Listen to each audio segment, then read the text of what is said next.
Today on the Cooligans, in the first segment, the crew have been saved. You're welcome. We did it for you. Look, we tried. We were like, yo, Garber, we got you. We worked it out for all of you. You don't even got to do anything else. Also, Carlito, sliding in everybody's DMs. We're going to talk all about it. In the second segment, I finally got my wish. I just brought in a Cuban dude from Jersey. We're just going to talk. This guy's got nothing to do with soccer. Psych. This dude, Johnny Borrajo, he's actually on the Cosmos. He's played in MLS. He's played in NASL. He's played in Europe. He's got this dope, workout thing called Soccer Shape. I know nothing about it. He explains it to me. I still don't know anything about it, but it's a great interview. You got to listen to that and more on this episode of the Cooligans. Hey, this is Alexi Lawless. There is nobody in U.S. soccer that is more important than the Cooligans. Yeah, baby! Let's go! Vámonos! I know it's no longer Hispanic Heritage Month, but correction, it will always be Hispanic Heritage That's right. We've learned as of 2018, Hispanic Heritage Month never ends. That's right, baby. Hispanic Heritage Months. What's good, everybody? Hello. We are the Cooligans. My name is Christian Polanco. My name is Alexis Guerrero. And we are your favorite stand-up comedians that host a soccer podcast. It's not only not one of. No, get out of here with that. Forget that qualifier. It certainly is one of. It just happens to be the one at the top of the funniest soccer podcast ratings. That's right. Yeah, we check the ratings, the funny soccer podcast ratings. Yeah. We check them every week. Yeah. Sound scan. Send it to us every week. Nielsen reports. Yeah. JD and Power are all interested. And all the associates, they're all so interested. Oh, my goodness. Yes, welcome to the show. I'm in a good mood. I'm excited to be here. Hold on. We're not just the funniest, we're also the gulliest. Oh, that's right. Oh, that's right. We can't forget that. The JD Power and Associates also monitors that as well. We can't wait to get that weird award that looks like you're picking up ice. I don't know what that thing is. Sure, it's just glass, Alexis. It's glass. Picking up ice. Yes, welcome to the show. I'm in a good mood because I went apple picking this weekend. Well, that would put me in a bad mood. So I'm glad you enjoyed it. It's fine. Which one did you do? Is it the one with the basket that has like the teeth at the top? Yes, I did that one with and the stick, and you pull a rib muscle trying to get those damn apples all the way up there. Get splinters, just yanking at this. No, thing. It was good. At least the wood was finished. So, it was like branches, like hard branches that were used as the sticks. So that was the frustrating part because the sticks were not straight. Right. And you can easily, they were like. You had to go to a friggin' reclaimed wood. That's exactly. Of course. Your girl picked this place. Of course. Yeah. She called, excuse me, how are your sticks? That's how she sounds. Yeah. Can I speak to your manager? But coincidentally, you know who was there while I was apple picking? Cynthia Nixon. Really? Yeah, Cynthia Nixon was just there, just Sex and the City. Upset that she lost the mayoral campaign. I mean, gubernatorial. But yes. Was she going for governor? I thought she was going for mayor. Going against Cuomo? You ain't going to win against Cuomo. Nobody. That dude is corrupt from head to toe. Yeah, no, he out here getting it from every level. He got every lobby with him. He said he wants to raise the subway price so he could get another wing on his house. This dude ready to go. So yes, but it was fun, and coincidentally, I wore I had my Bug Eaters track jacket on, and there was a tractor, and there was a tractor there. So I went to go to the track to take a photo. I was like gonna hop on the tractor, take a photo, and they were like, "Hey, no." Off the tractor. You weren't allowed to get on the tractor. So what kind of apple farm is this? What kind? I mean, are you apple picking and I can't get on the tractor? I'm not asking to drive it. Okay, I'm just trying to, rep my club in Nebraska. Right? Come on, son. First of all, can't you see that our podcast logo is on the jacket? It's just wild, disrespectful. And second of all, how am I supposed to pop on a gram if I'm not on the tractor? Exactly. That's very, very important. So I think the best thing that ever happened to apple farms is Instagram, because that's really why you go, right? No, I think it's people who like pumpkin spice lattes. That's who goes. Well, I was getting some. I was looking for the word basic in there. Well, the issue is, like, whatever, this is a common trope, right? Your girlfriend invites you apple picking, and all the guys are like, whatever, right? Yeah. And that's always how I feel when my girlfriend asks me to go apple picking. And then you end up having a good time? And then I go, and I'm like, I get there, and I'm like, all right, this is actually all right. Look, all these happy children, everybody's having a good time. And then, like, 15 minutes in, I'm like, this is why do this. What are we doing? We're not gonna eat all these apples, and only- also my girlfriend does not eat apples. I know. What is the point? What's the point? Was she gonna go gluten picking next? Well, gluten-free picking, which is nothing. So You're not picking anything. just grabbing the air. Yeah. Well, you could do that at any supermarket because no one's eating that stuff. So go ahead and pick all the gluten-free content you want. For me, I used to go like every so often with my family, right? My mother thought it was a good idea for all of us to go apple picking, and she's like, "Let's go do what the white people are doing," you know. So we would go. We never went pumpkin picking, but there was one where they had like what's that thing? You like a big slingshot. You would just launch pumpkins. That was pretty dope. Okay, so they give you weapons. Well, no, it's massive. It's like built into the grounds, and then you launch it, and they put tires out there to see if you can hit them. And really, the fun is it's a fun game. Smash the walls with it, but. So we went apple picking, and this is how people from Newark go apple picking. You get one bag for free. They would give you like a shopping bag, like a little grocery bag, plastic bag. You can fill that up. That's free. Any other bags you want, you pay for. And my mother was like, nah, here's what we're going to do. We're going to bring our own bags. We're going to fill them up. You kids are going to take it to the car, put it on the floor of the back seat, cover it with a blanket. Yeah, and then we're going to walk out with the one bag. And I was like, yo, Ma, this is how we go apple picking. This is why I love you. Yes. I clearly am my mother's son. Yeah, a family that robs an apple farm together stays together. Exactly. Well, beautiful. What a beautiful story. It was great. We got photos of us with everything we stole. Yeah. It's dope. Send us your pics and stories of your apple picking this weekend because you definitely did. How did you and your family bond? Let us know. Shout out to Edgewater Castle. We got to give them a huge shout out. Edgewater Castle is We're wearing the hats if you're watching. Is a UPSL team, right? If I'm not mistaken. UPS. They're a branch of the UPS. The UPSL team in Chicago. And we got to meet the guy who runs Andrew. it. Andrew, yeah. We hung out with him at the party, and then afterwards it was dope. Exactly, and he sent us these really cool talisman caps from Edgewater Castle talisman caps. A great club, a team of all refugees from the Chicago area. All immigrants and refugees. Sure, no immigrants allowed, only refugees. No. Yeah. I mean, as long as they could climb the wall. Wait, what's your story? Was it really that sad? Oh, well, no, I don't think so. I don't think you're really ready for this club. You immigrated from Canada? I mean, get out of here. No thanks. No. Okay? But a really cool club that's doing an important it's like a different niche in the soccer world. I mean, it's we talk a lot about like the culture around soccer, and for us it's like the comedic lifestyle culture, but there is that other side of it's a great way to bond people who've come to this country and don't feel really a part of the makeup of it just yet, and they bring a fandom of soccer with them, and Edgewater Castle's doing a dope thing, and it's a dope logo, and the hat is made by Talisman Caps, so shouts to them. On the back it says "Strength Against the Storm," which is really cool. Shouts to everyone in the South. Yeah, so follow Edgewater Castle. I think I believe their Instagram handle is at Edgewater Castle FC, if I'm not mistaken. I'll double check just Google to get it.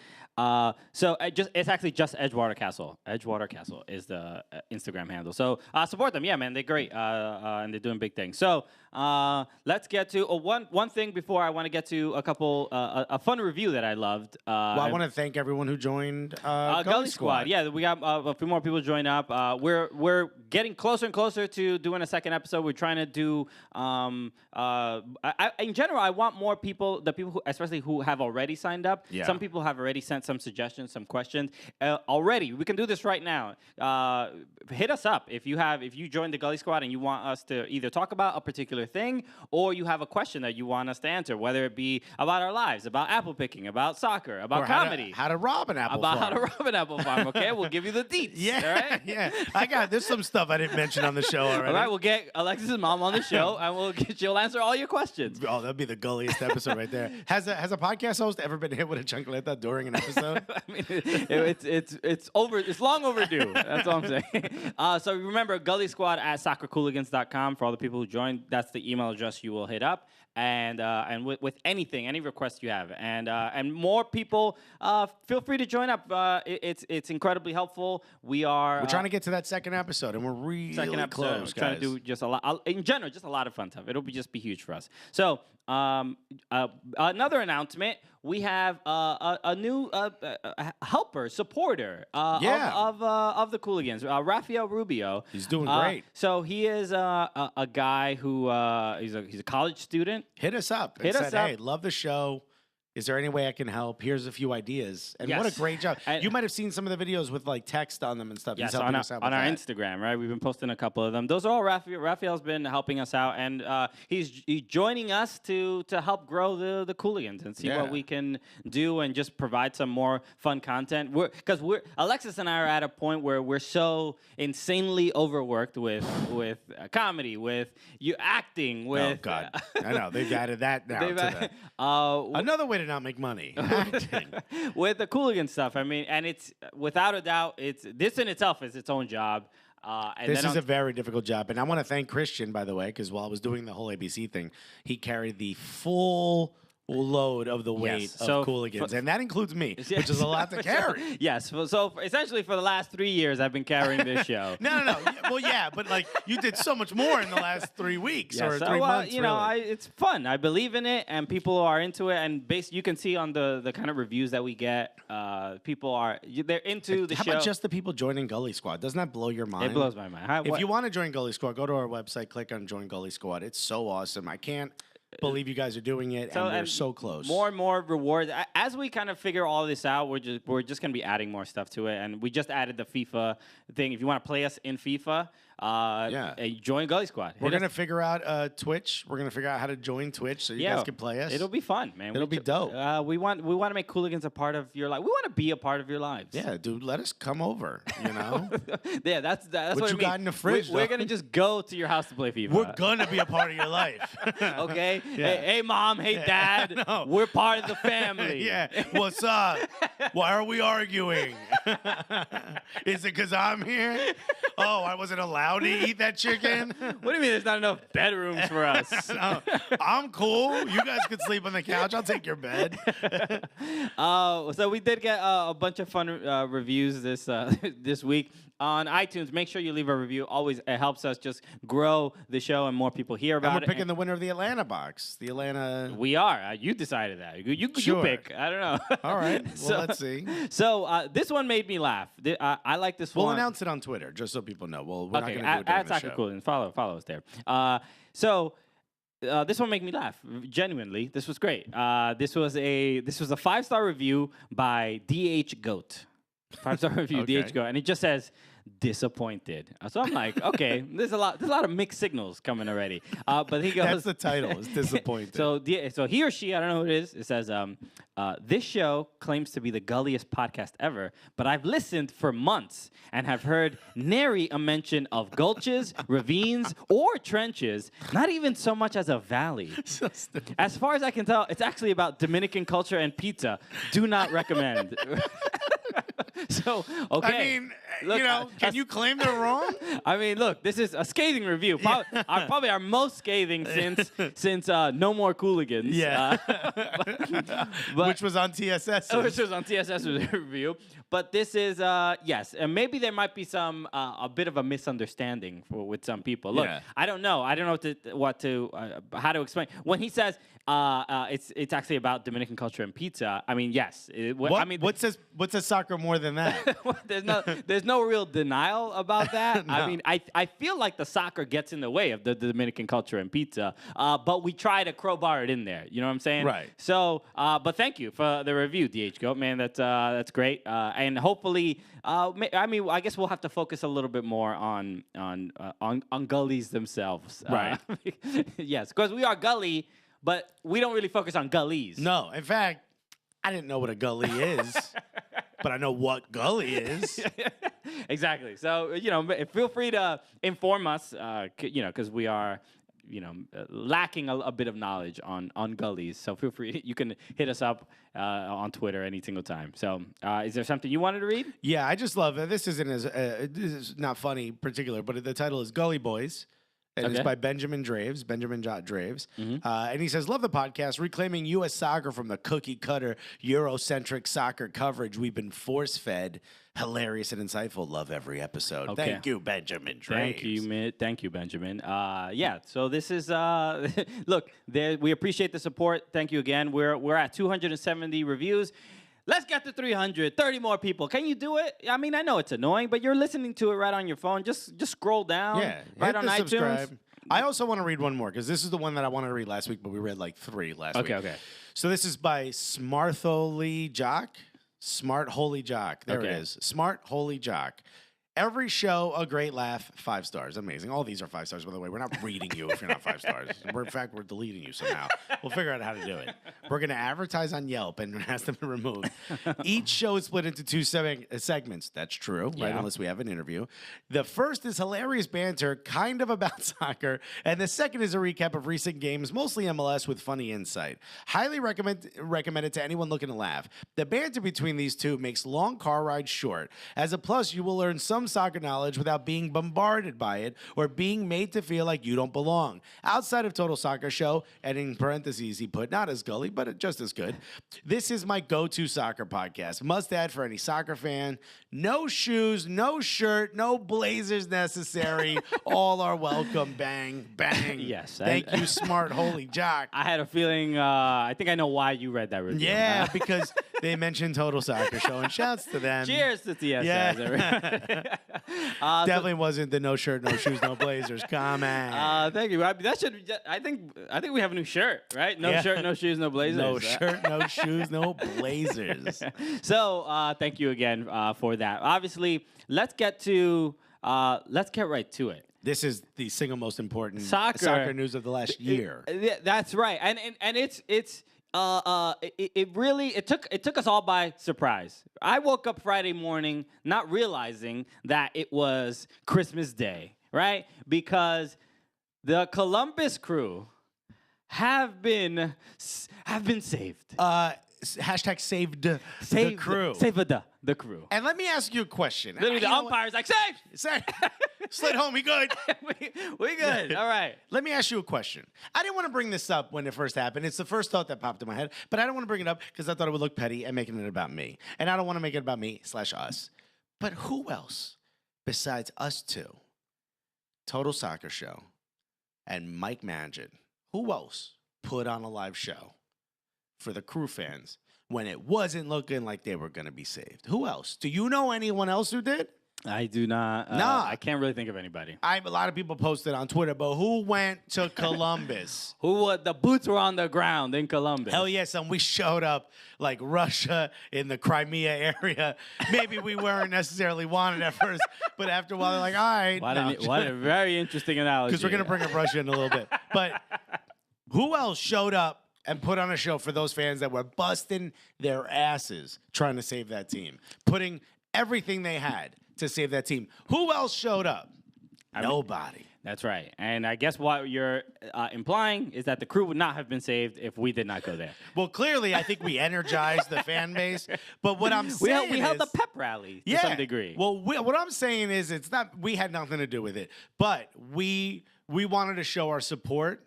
We wanted, Columbus wasn't the first option on that comedy tour. But when it popped up, we said, yes, we got to go. And yes, we got to talk to the Save the Crew fans. And just a peek behind the curtain, right? I don't know. There are some people. Buddy, rip that curtain down.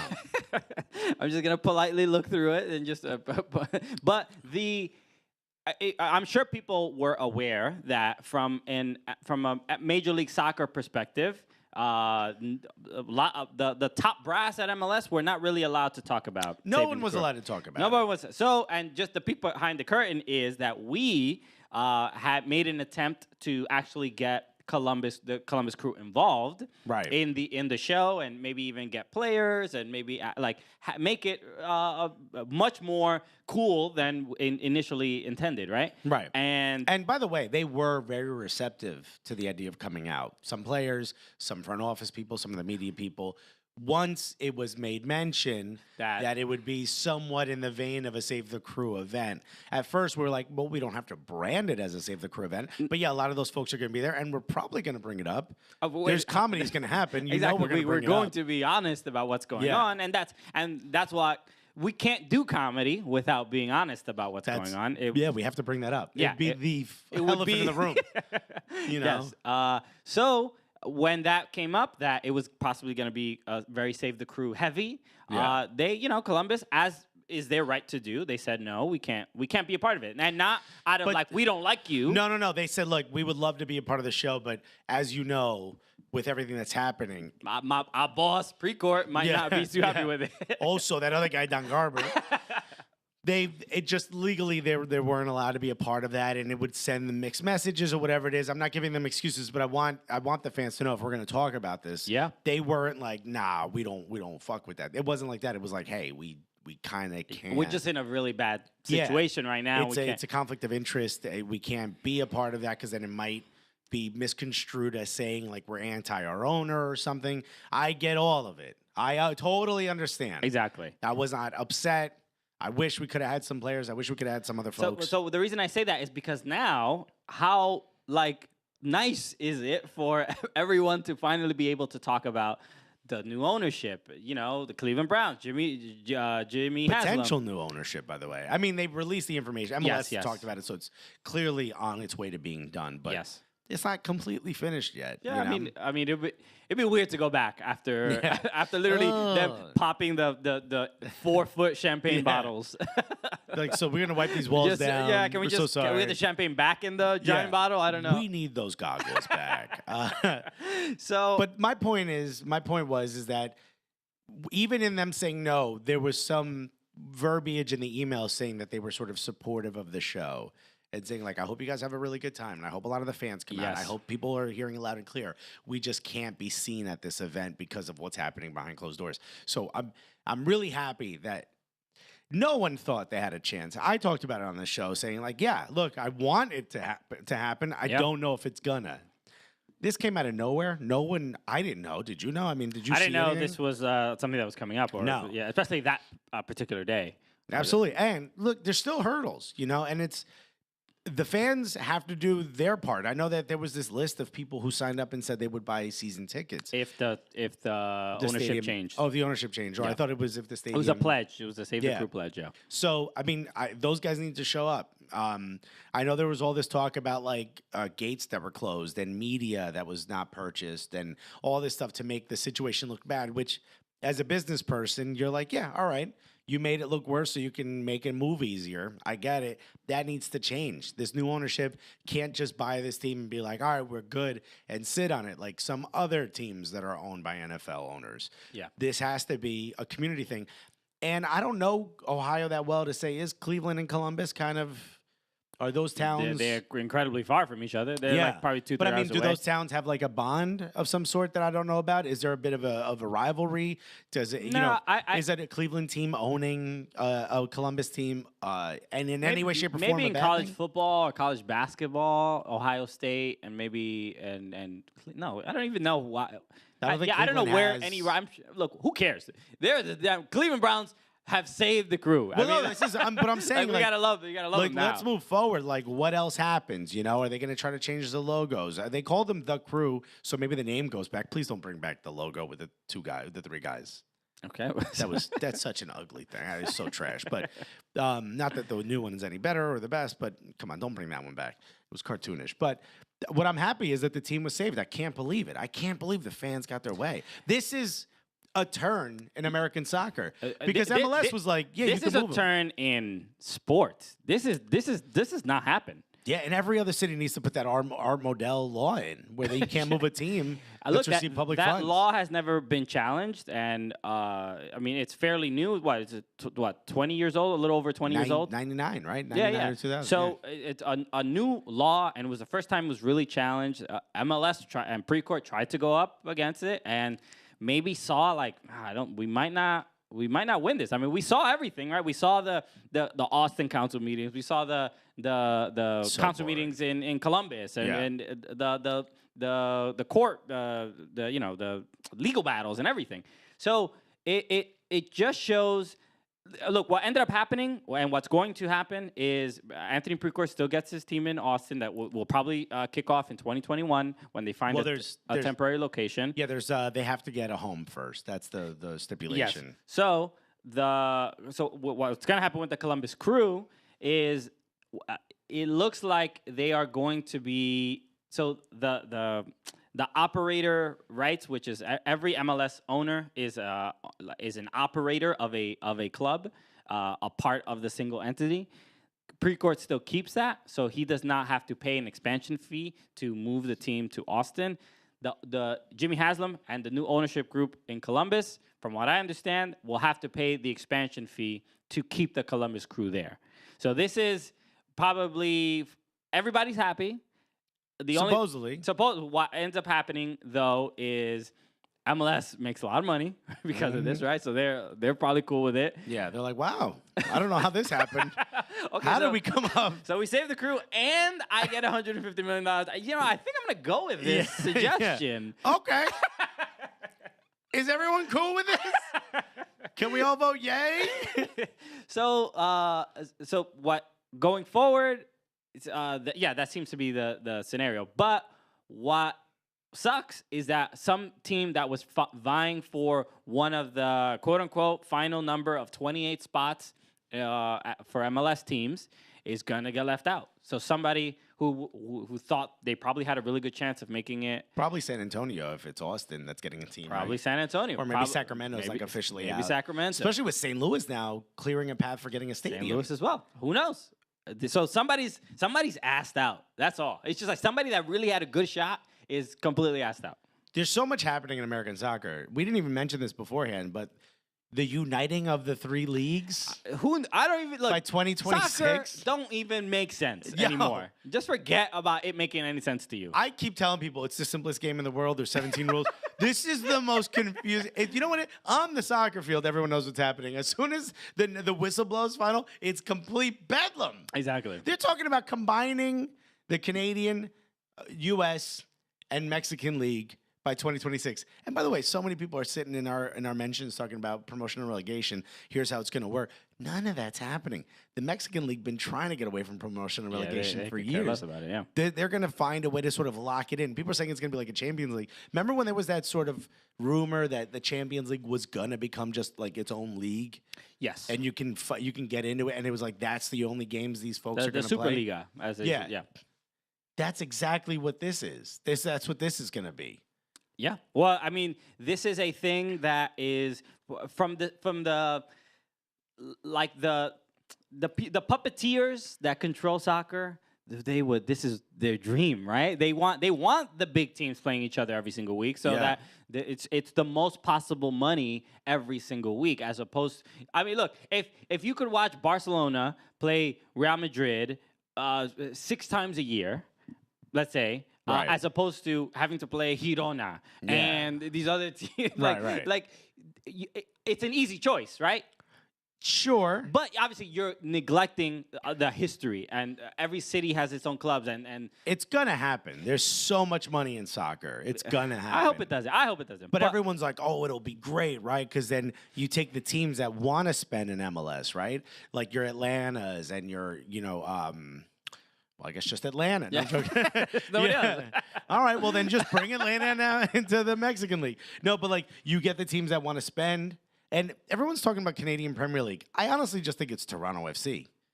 No, well, the Canadian Premier League will not be a part of...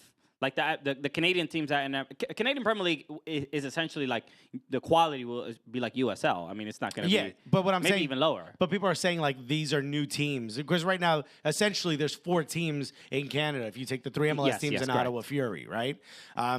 There are 4 good quote unquote teams in Canada, right?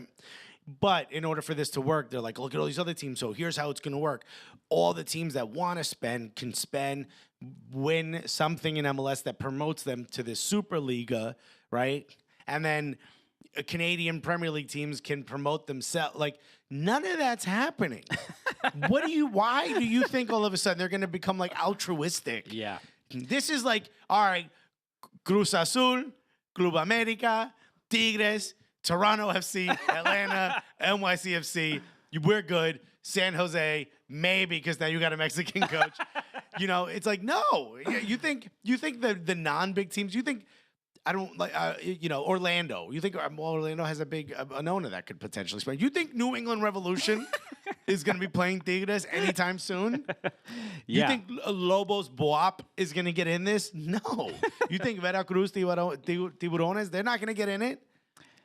Look, this is like a tough thing, and we didn't talk about this on the show yet, but what La Liga is going through, where they want to play one of their home games. Well, They're going to play a home game, a league game in Miami. In Miami, and a lot of people. I think it's. I forgot the team that they're. Is it Girona? I think it was Girona that it wants. That's the game they were choosing. Girona against Barcelona. Yeah. To just watch Girona get fucking smashed. Yeah. whatever. It really is just like, yo, pay triple, 4 times what a normal La Liga fan pays to come watch Messi smash a bunch of guys. On a different, on a different continent. Yeah, That's really all you just watch them wash an entire team's back line. So, but that's been a thing where people get defensive about it because they're like, why are you taking a home game? Like it's a huge experience for a Girona fan to go see their team play against one of the biggest clubs in soccer history, and you're taking that away from them. What about the kids that their dads and moms are taking them to that first game, and they don't get to see Messi because so you understand that there's an emotional aspect, but there is also the other side of even for fans of certain clubs where you want your league to grow, you want your team to get better, and you have to find ways to make money. Yeah. And sometimes the way to make money is to play your damn games in another country. Like, well, it's like being a comic. Like, you could stay in the city you're in and you'll make okay money. Yeah. But if you want to make a lot of money, you got to go travel to the cities that never get a chance to see you. Yeah. That's just how it is. So That's it's a shame. And everybody's doing everything they can to stop a Superliga, right? Because they changed that rule in UEFA with the Champions League coefficient, right? Because some countries, their leagues would have La Liga got 5 last year. They had 5? Yeah, they had 5 teams. They had 4. Or the year before. No, they. At one point. The coefficient shifted and allowed them to have 5 teams. So usually it's like 3 or 4. It used to be 3 or 4 teams of your. And if your league's not that great, you get 2. Exactly. So it was Premier League, La Liga, Bundesliga, Ligue 1, and Serie A. Serie A. They all said like, yo.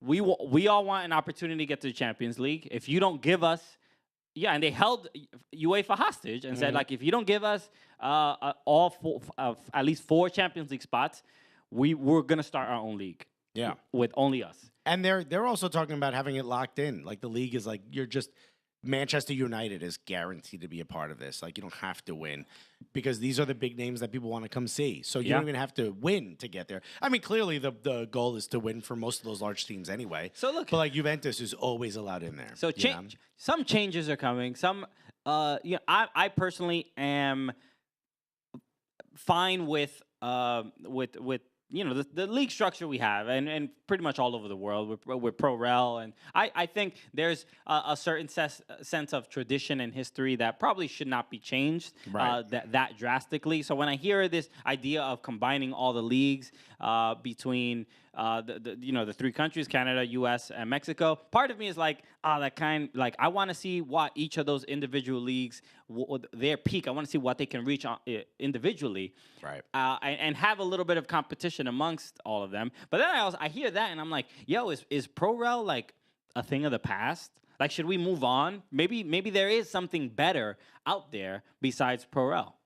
I wouldn't say guaranteed no, but I do think the experiment we're doing here in the U.S., I see why MLS put it in, and I see why it's important. But with all the cities that are looking to get into the soccer sphere, you can't have – FIFA says you're only supposed to have 20 teams in your top flight. Yeah. We can't have a league of 32 teams. I mean, it's just insanity. You know what I mean? I get the NFL model. But, the NFL isn't – I mean, they make the most money right now, but they're not – without their flaws. They're playing their games in London. All right? They need to do that too. Tottenham's new stadium literally can change a field so that they can have an NFL team play there every year. I mean, why would you add that if that wasn't a consideration for the future? But what I'm saying is the NFL doesn't have everything figured out, right? Promotion and relegation changes what you can do as far as a TV deal because you're going to get smaller markets that maybe television companies aren't like, well, I didn't pay you to show – Nashville versus St. Louis. I paid you to show New York versus LA. Yeah. So there are going to have to be considerations for that. But those things can change. I don't think what we do is perfect, certainly, and I'm not 100% sold that promotional relegation is the only answer, but I know I kind of feel like it's a better option than what we're doing.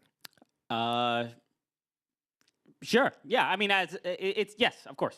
I mean, nobody's gonna really argue that. I mean, the system we have is unique and strange, and the rules are changing every year. And owner wants to move a team, and then the Cleveland Browns are now part of soccer. You know, it's just Yeah. But Everybody's trying to get in. Exactly. I say let them all in. So There's no reason why St. Louis can't earn their way. Earn their way into what? Earn their way, like, into the top flight if they have a big fan base and stuff like that. There's no reason. There's none, not one. What I'm saying is there's no reason moving forward if we have 32 cities that deserve to be in the top flight. There's no reason why they shouldn't be able to. Yeah. Okay. So there is there's a couple other things going on. One of them, since we're talking about what's going on in CONCACAF in with all this possible news, CONCACAF Nations League has been going on. UEFA Nations League is happening, right? CONCACAF Nations League has not include. It's like the trial run of it. They're doing it in UEFA now to basically determine where everyone is seated in what league and who gets promoted and whatever. So because there's a lot of teams. CONCACAF Nations League is doing the same thing, and then the winner of the CONCACAF Nations League gets a spot in the Gold Cup. Right. And I did want to point out because there were a couple teams that had some interesting games the other day. So Cuba. That's right, baby. was playing last week, I believe. Yeah. In round 2, and Cuba won the game. We don't even need to talk about what the score was. Clearly, it was a drubbing. I know, like, they won by so much that, like, everybody, like, paid to change what the score is officially. The score was 2-0. Cuba did win against Grenada. They won 2-0. But also, the Dominican Republic played, and they played against the Cayman Islands and won 3-0. But guess the round 3. Yeah. Guess who's playing against each other on November? What's the exact date? I think it's November 11th, if I'm not mistaken. Is this the official Cooligans derby? I mean, this is bigger than a derby. I mean, this is war. This is a Clásico. Yeah. Is this a? I mean, there's the Caribbean Clásico. There's a lot at stake. So so it's November 17th. November 17th, Cuba plays against the Dominican Republic. Where are we playing? In Cuba. In Cuba. Para mi gente. So this is, I mean, look, everybody needs to keep their eyes peeled for this game. What time is the game on? The game is at, I believe, 5. Oh, I mean, it's in Army time, so I don't know. Yeah. Well, 15:30. What's 15:30? Take 12 out of that. It's 3:30. 3:30. Okay, come cool. on. All right. Who knows? I don't know. I don't know anything about this. But Cuba is playing against the Dominican Republic. 3:30. We gotta set up like a watch party or something. We gotta find a place that's gonna. We have to. Do they even? Is there cameras there? It is Cuba. I'm sure they're gonna stream the game somehow. Somebody. We're gonna. Who's gonna be on Facebook Live because someone in the audience. Yeah, is you need get your cousin out there to do some. Oye, socio. Yo, periscope the game for us because we need. Can you pay the exorbitant? Well, I think they only get Wi-Fi legally at hotels. So can we play it in the backyard of a hotel? So it is on, which is a Sunday, which is also Veterans Day. That's right, Cuban Veterans Day. So this is a game to watch out for. So I recommend everyone watch this game. Maybe we'll figure out some way to do some live thing of us watching the game or a watch party or something. We'll figure something out. We gotta do something. This is too important. All the chips are on the table for this one. This is the ultimate bragging rights. That's right. The winner of this game wins the Cooligans podcast forever. Yeah. The other one has to leave forever. And if it's Cuba, can we borrow some toilet paper, Dominican Republic? So look, both coming off of victories. Yeah. Dominican Republic with a larger victory. I than thought you were Cuba. I thought you were pulling up the women's Cuban team, which lost like 21-0. No, yes, we Yeah. can. We can bring that up as well. Wow. That's for the World Cup. So Yeah. that's a little bit more. Here's at what stake. you don't know is that the Cuban women's team only started 2 players. You ever see those videos of like Dele Ali and like Kyle Walker versus like 100 kids in Yes, Japan? yeah. That's basically That's what happened. And it didn't work out as well. As except that's it was for- reversed. It's Tottenham versus 2 kids. Yes, Cuba did play against. Who was it that they lost? I think it was 12-0 or 17-0. What is it against Canada? No, I think it might have been 21-0. I think it Or was one. I crazy. think did they score one? They might have scored 1 goal. They lost very, very badly. And look, it's for the CONCACAF Women's Championship, right? And how many go to the World Cup? I think it's 3. It was 12-0. 12-0. They were. Who did they lose to? Canada, right? Canada, yeah. Okay, so Canada's a good team. They're going to the World Cup. So is Canada needs to chill. Canada needs to tone it down a little bit. I would say 9-0 was pretty disrespectful. Which, by the way, I think they did that in the first half. I mean, did they stop 1 shot? Bro, but they only allowed 3 in the second half. Cuba, that's pretty good. I mean, clearly, look, There it is That right there. halftime locker room talk. It's all about learning and progression. You know what I mean? You let it 9 in the first half. Can we keep it to a third? Yes, and then the coach was happy Yeah. after that. So yeah, also congratulations to the U.S. women's national team and the Canadian women's national team qualifying for the World Cup in France next year. I mean, they made it look very easy. Yeah. The U.S. in particular, they have, I believe, not allowed 1 goal. They also haven't broken a sweat. I mean, it's been very impressive. It's so. It raises a lot of questions because it's. Well, this is also why I think they struggle when it comes to these large competitions, even though they win a lot of them. It's because that's the first time they're playing comparable competition to them. Yes, and this continent does not provide much competition No. for them. So when they kind of get to Oh, really? 12-0? That's not comparable competition.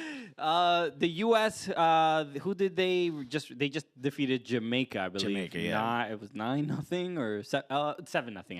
Everybody gets hat tricks. It's just it's frustrating because the qualifying process is not always the most entertaining to watch because they are just demolishing teams. Yeah. But it raises the questions similar to when we had Lauren Hutchinson of the Trinidad and Tobago national team on the show to talk about how well these teams are funded and the resources that they do have. And CONCACAF seems to have regressed when it comes to keeping up with the U.S. And women's that's the other national thing. team. And I think this is important to mention. It's not, they're not smashing these teams just because they're so much better. It's because they do have access to better training and a better, Yes. medics and more opportunity to train, and they don't have to go out and get second and third jobs and stuff. They can be professional soccer players. They may not be paid, and not all of them incredibly, but not all of them. And look, there's still problems for the women's national team just in the U.S. Of course, but if you're a U.S. women's national team player, you probably don't have another job. I could be wrong. I think Like if a you're, required job where you cannot survive if you don't. Yeah, I would say NWSL probably. There's a lot of players on each team that have NWSL, to, without a doubt. yeah, that have to do, find means to earn money when they're not. I mean, just some of the players that were on Orlando Pride. I saw one of them just join Melbourne Victory of what they call the W League, the Australian Women's League. So like this was a big deal with WNBA players where they would have to get off season. They would have to go play like in Russia in the off season for their league just to make ends meet. So I get it. I know that it's not great, but if you think of the situation we're here in America, where there's still a lot of hurdles to jump over and still a long way to go before they're equal to the men's team, and they do so much better. Clearly, just imagine what some of these other CONCACAF countries are going through for their women's team. It's ridiculous. They have to do everything on their own. The cool thing is that tomorrow, Wednesday, when you're listening to this, the U.S. will be playing against Canada in the final, and the winner of the CONCACAF women's championship. But the third place match, which is actually probably going to be way more important and way more entertaining, is Panama Jamaica. Because one of those teams is going to the World Cup. Yeah. And Panama, similar to their men's team, had never been to the World Cup before. Women have not made it. Imagine the men and women qualifying the same cycle. That's crazy. The country for the first time ever. Lose its mind. Will they care though? I mean, I don't know if they have. Do they have a big fan base for the women's team? Well, they better. Yeah. They better. I know the Step your game up, Panama. the Roman Torres, send a couple tweets, my guy. the what was it? Oh, the keeper. I forgot her name. For Panama, she played against the U.S. Even though when the U.S. played against Panama, they won 5-0. But Carly Lloyd was cool enough to like really point out. Her name is Yenith Bailey, and she had a bunch of incredible stops. And a bunch of the players on the national team and the women on the U.S. national team mentioned like this girl has a lot of promise. Like I've just become a fan of her because she has to stop a bazillion shots because her team is not the best, but she is a quality keeper that might have a real future, maybe in NWSL, maybe in some European league. That's great. Like that. So shouts to her, Yenith Bailey. So Panama against Jamaica. Yeah. So it's what, jerk chicken against Panama. I don't know what Against the canal. So that should be really exciting. So watch those games. That game is at 5 p.m. and 8 p.m. is the final between U.S. and Canada. Speaking of international soccer, the U.S., I don't think they got smashed by Colombia.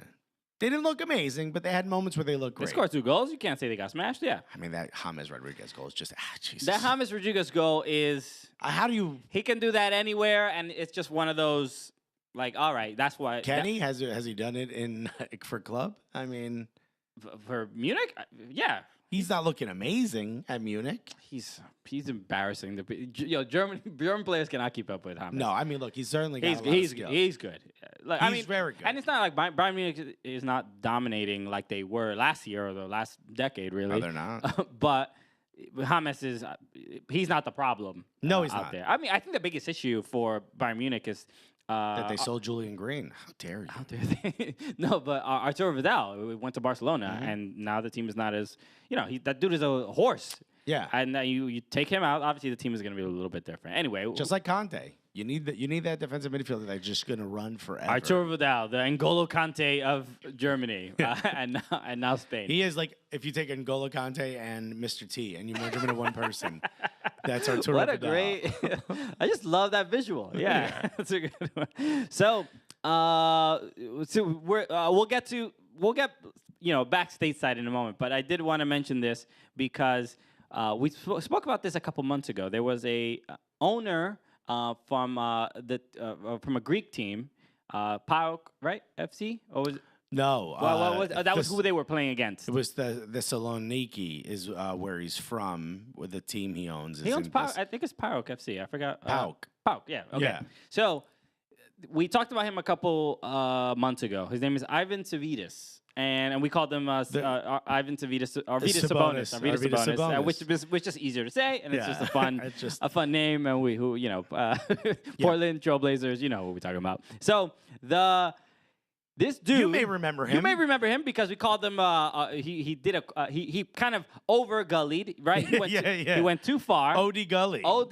Yeah. And he brought his gunny out. He brought his gunny out to the game. To the game, and he stepped on the pitch after a controversial non-call. He was really upset. You can watch our YouTube channel. There's a clip of it. And the guy was just nuts. And he went on the field basically to argue with the referees while having a gun holstered. Right? And he kept flipping his jacket open to show that he had it on him. Yes. And then at one point he pulled it out. And there was he had 2 or 3 really weird looking security guards with him. Sure. Really just shady looking dudes who kept holding his arm where the gun would be. Yeah. To be like, not yet. No, don't do it. We're on a soccer field. So he was suspended. The leag itself was suspended to be with the guns. Yeah, we gotta shut it down. We gotta just everybody let's huddle together. Yeah. Let's all come to an agreement. We got it. No more guns, right? I know that there's no specific rule to not bring a gun out on the field, but we didn't think we needed it. So turns out this guy way gullier than we thought.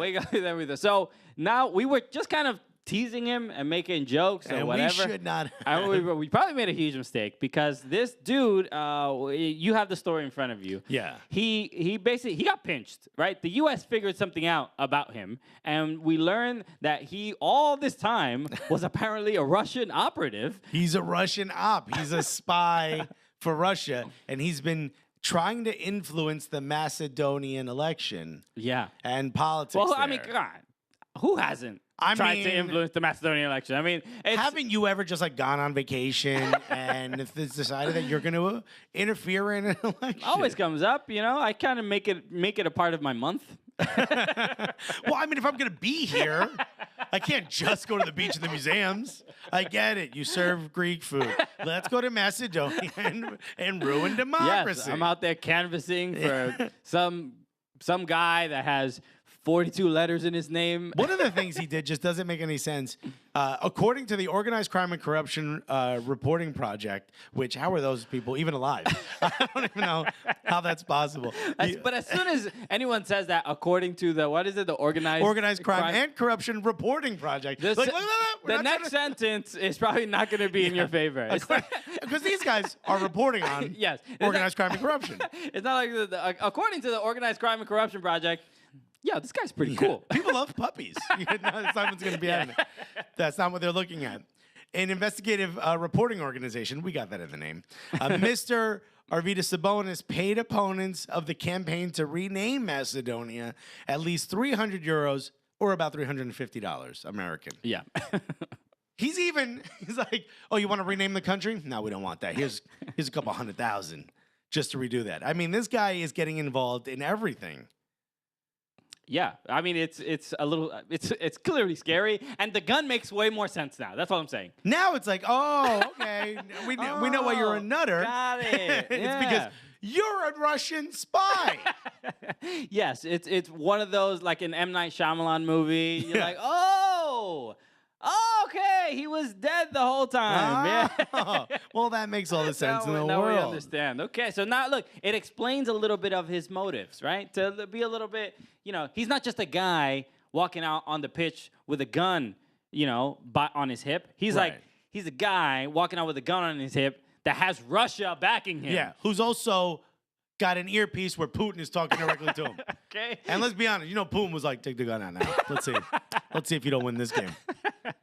Okay. This is like such a stark reminder of how different soccer in the U.S. is. Like, it is such a part of the culture elsewhere where a soccer club owner happens to also be a spy, an operative, who's out here trying to make sure Macedonia doesn't become a part of, like, NATO, right? Yeah. Maybe we'll learn one day that Mark Cuban is part of MI6. Yeah. Or I don't know, like a guy who owns the Lakers. One of the guys that owns the Lakers is like a Mossad, you know? Sure. Wait, Genie Bus? Yeah. Genie Bus. Out here killing dudes for Israel. Like, dude, anything can happen now. Sure. I mean, look. Why can't we have cool owners? MLS, come on. Robert Kraft. Insane. Stop messing around with Trump. Do something cool. Yeah, this guy's way more entertaining, man. Yeah. I'm not saying bring a gun out, but come on, be a spy. Robert Kraft is just like opening a training center for New England Revolution. Like, nah, man, that ain't as fun. No, that's not cool. I mean, yes, it's long overdue, but yeah. I mean, we needed it, but come on. So, just insane. Like, what? I mean, what's? I think these are sort of the fun story. Like, even when we're talking about this, I'm like, I genuinely feel, I'm like, you're never going to hear this on any other soccer podcast. No one's talking about this. They're too scared to talk about this. They were too scared to go to Columbus, and they're too scared to talk about this. Okay? And both things are equally awful. Equal, on the same playing field. So, yes. Okay, so let's talk about a couple of the games. The U.S. did play. You did mention it. U.S. did play against Colombia. Yeah. 4-2 that loss, and the United States men's national team was up 2-1 at one point against Colombia, my home country, for 4 minutes throughout the World Cup. Right? For 4 minutes, they looked so good. I don't know if you saw. I had posted that video. I had a tough time watching. You know, the U.S. against Colombia, because who do I support? Both. You gotta you just gotta support both. Yeah. So you can see it on my Twitter at Chris Polanco. You can see it on Cooligans and stuff. But it was first half, obviously, and when James scored that goal. And if you didn't see it, It looked like he was playing tetherball. Yes, very much so. John Brooks was. He looked like he's a big dude, right? You don't just casually get a ball around him. He's a good defender, and it's just insane that James is one of the few people. I think he's the only person on that pitch that takes that shot and can also make it, right? Right. left foot. He was favoring his left foot all game, and John Brooks probably just don't let him shoot with the left. Yeah. Just stay on that left. Just why don't you watch that one foot that's made him famous? Just stop that. Nope, you're not gonna. And look, I'm not gonna say he played defense terribly because who makes that shot? There was also a switch at that moment where John Brooks had to be like, all right, I gotta step up. And right at that moment, Hama's like, oh, you've given me a third of a second. Oh, watch what I could do. Oh, that's too much time. Yeah. I mean, it was just absolutely beautiful. And by the way, our producer Tim just texted that the Nets owner may have Russian mafia ties, and I don't want anyone degrading Jay-Z that way. Okay? Well, he doesn't own the team anymore. He doesn't own. Mikhail Prokhorov, I think, is the guy. Yes. Who, by the way, is so rich that he has a yacht that he can't find. He has one of the world's largest yachts is his. Wow. And he doesn't know where it is. Jesus. He can't find it. It sounds like an episode of Ozark. I don't know if you've seen it. He docked it somewhere, and he doesn't know where it is. Lost my boat. Yeah. Is it one of the largest yachts where it looks bigger than a cruise liner and he has a model of it on his desk? Yeah. So do you know where it is? Nah. Hey, just like, you misplaced your boat. You accidentally get involved in Macedonian elections. It happens. Yeah. Sometimes you just get mixed into a world, you know? Our producer Tim also did say that we were talking about Yeneth Bailey, the Panamanian goalkeeper. She is only 17 years old and was able to play as well as she did. So. All right. I don't know why he's looking up that information, Tim. Jeez, come on. Tim. She's a great player. That's why. Yeah. That's why. So, so they did lose 4-2, but what you said they didn't look like trash, right? No, Tim Weah. How can you not walk away from that game and just say to yourself, there is something here. There is something so special about this player. He played with some real confidence, man. It was really cool to see that. Some of his passes, I just sat back and I said to myself, the cross to... the first half, U.S. was trash. I mean, with everybody. It is a tale of two halves. Yes. Both of which they let up 2 goals. I don't know what Saracen said. No. In the locker room, but whatever it was, it worked because within 3 minutes, they ended up scoring 2 goals. I watched the Tim Weah's passes into the final third, and I said, this guy gets it. He understands. It's not even like this certain level of creativity. It's like the ballsiness of him, just the guts to send it into, who was it? The first one was Kellen Acosta. Who was the second goal? Was that Bobby Wood? That Bobby Wood pass. I can watch that highlight to this day and still say, how did you see that? Exactly. Yeah. He passed it between those 2 defenders that were closing in on him, and then in front of 2 Colombian defenders, and only Bobby Wood could reach the ball. I saw the pass, and I'm like, all right, you picking up a couple things from Neymar and Mbappe. Well, he did say in an interview, I'm not sure if it was before or after, but he said that he gets to watch players like Mbappe in practice, and it gives him the confidence to try something every once in a while. This is what we need. Kylian Mbappe is, 1 year older than Timothy Weah? Yeah, but like billions more rich. He gave up all his money from the World Cup because he says, I have enough money. What do I need more? Yes, he donated. He didn't give it up. He didn't. I mean, that's kind of the same thing. He didn't be like, yo, Sepp, I got some money for you. Like, I know you need it right now. I don't need this. It's not a bribe, Sepp. Stop telling me to give it to you under the table. I'm donating it to you. You need it clearly more than... He's trying to fold up the big check, put it in his pocket. No. That's why the cameras are here.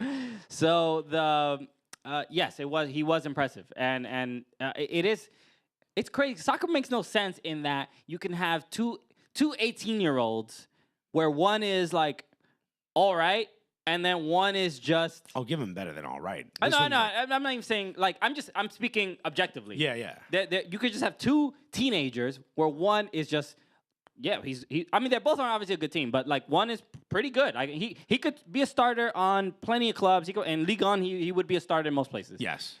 But...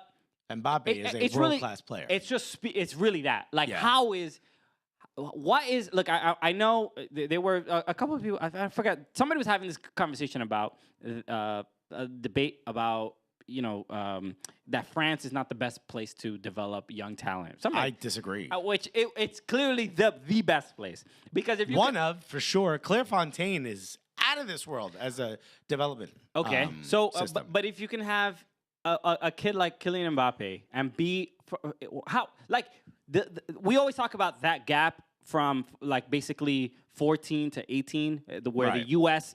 that's where we fall off. Like from the younger ages to about 12, 13, we can keep up with the rest of the world. Right. But that time, that crucial time, is where the different everyone countries, else just sort of takes off and we plateau. and it's just insane and incredible that a player like Mbappe can be from being 14, 15 years old, obviously being a huge prospect, to being in just 3 4 years to being one of the greatest players in the world currently. Think of, and this is what I think about all the time. Think of if we had one of the players, if we had developed one of the players on that French national team that just won the World Cup.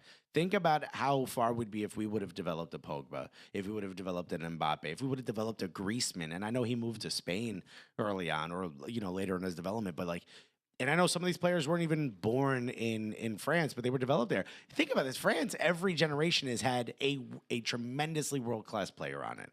Imagine we had the capability to just develop one of those for our men's national team. I'm not sure further we'd be along. Yeah. Yeah. It's a real shame because, guys like me and you just didn't get that chance. I know. I mean, think about how great we would have been. I'm wearing a shirt right now that says Run 90 Plus. I think that's a total of my entire life.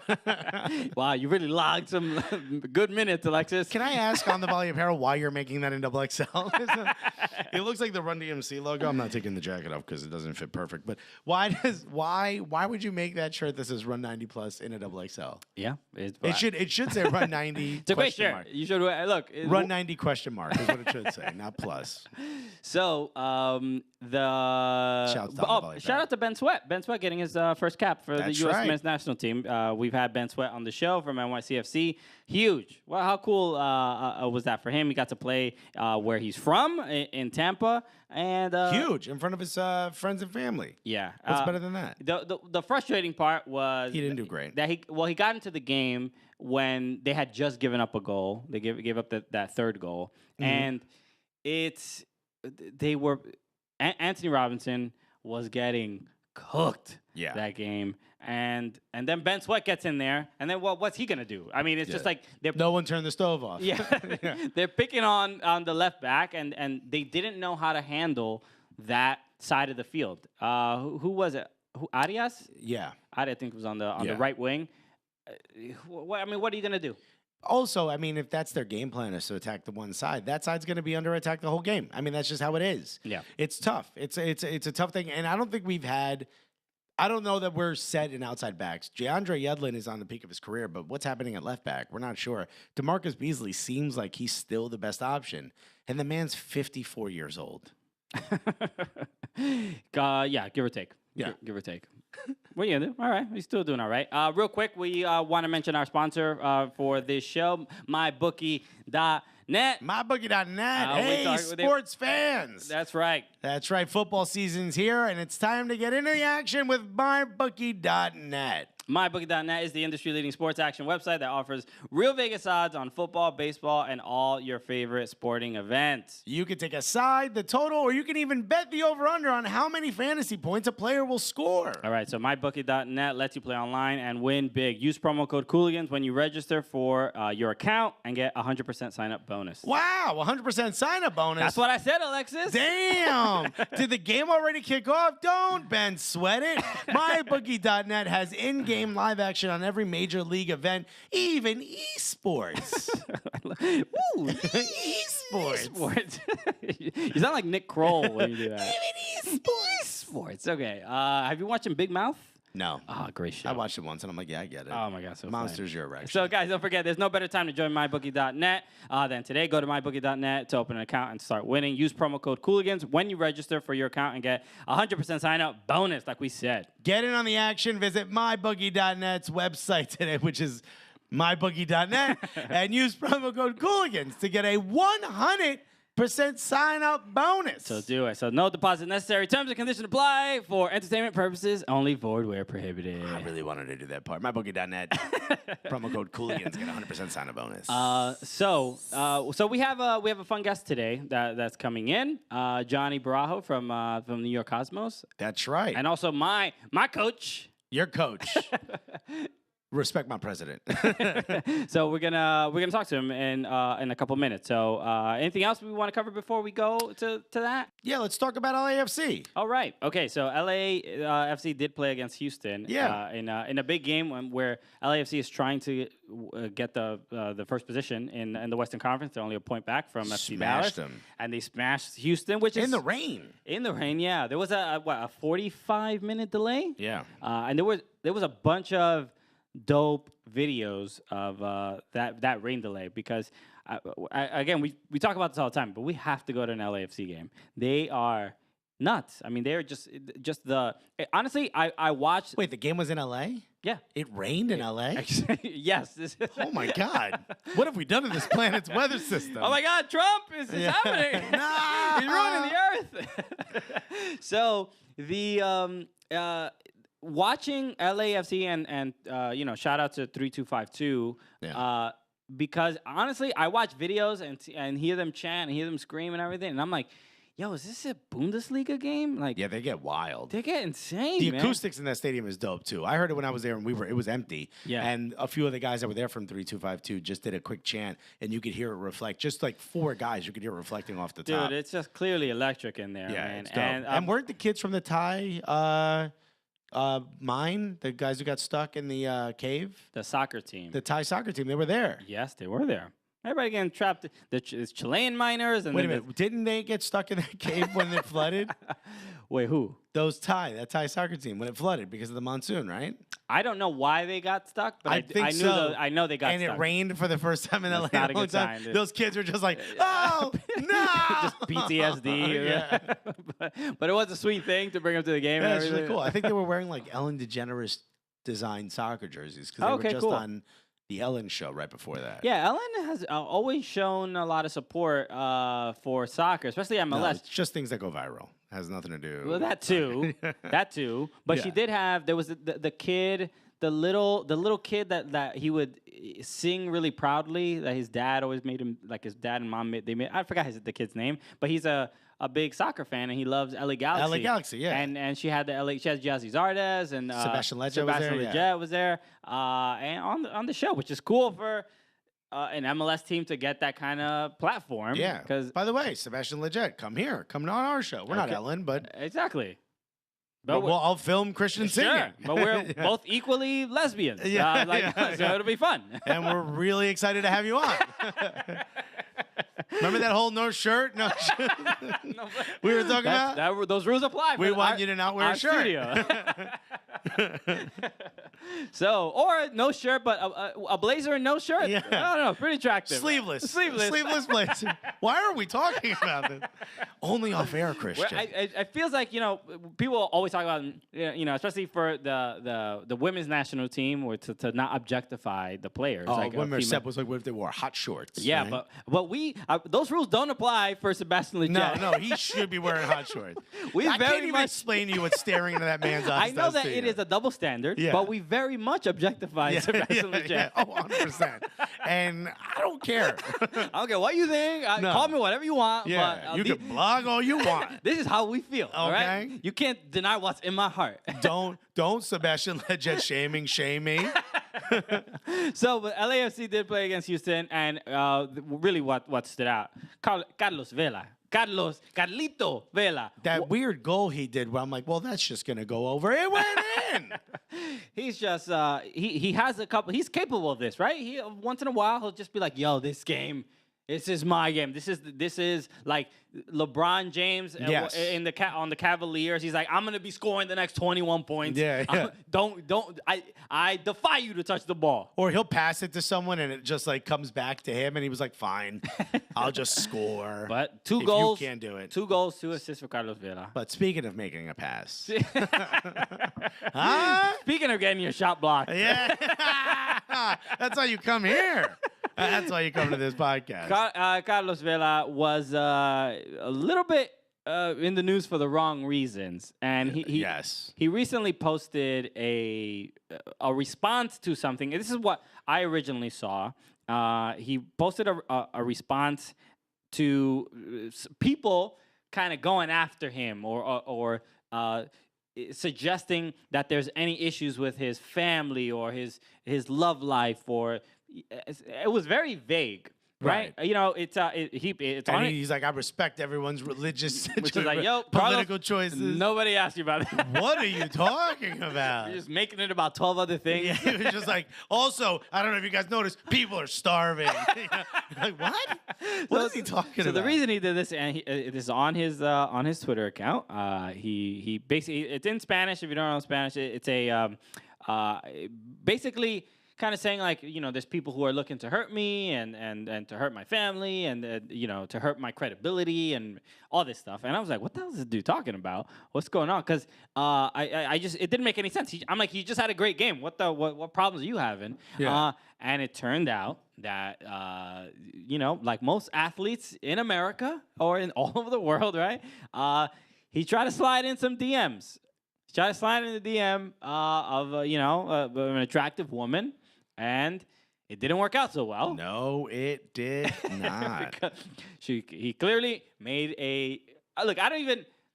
Let's. I'm gonna speak with. I'm not speaking with any judgment. I personally don't have. I don't want to make the assumption that Carlos Vela can't hit on a girl and that maybe his wife ain't cool with it. I don't know. Like, people have different relationships, different marriages. Okay, I see the point you're making. So I'm not. At first, I was like, what? I'm not presuming that what he did was wrong.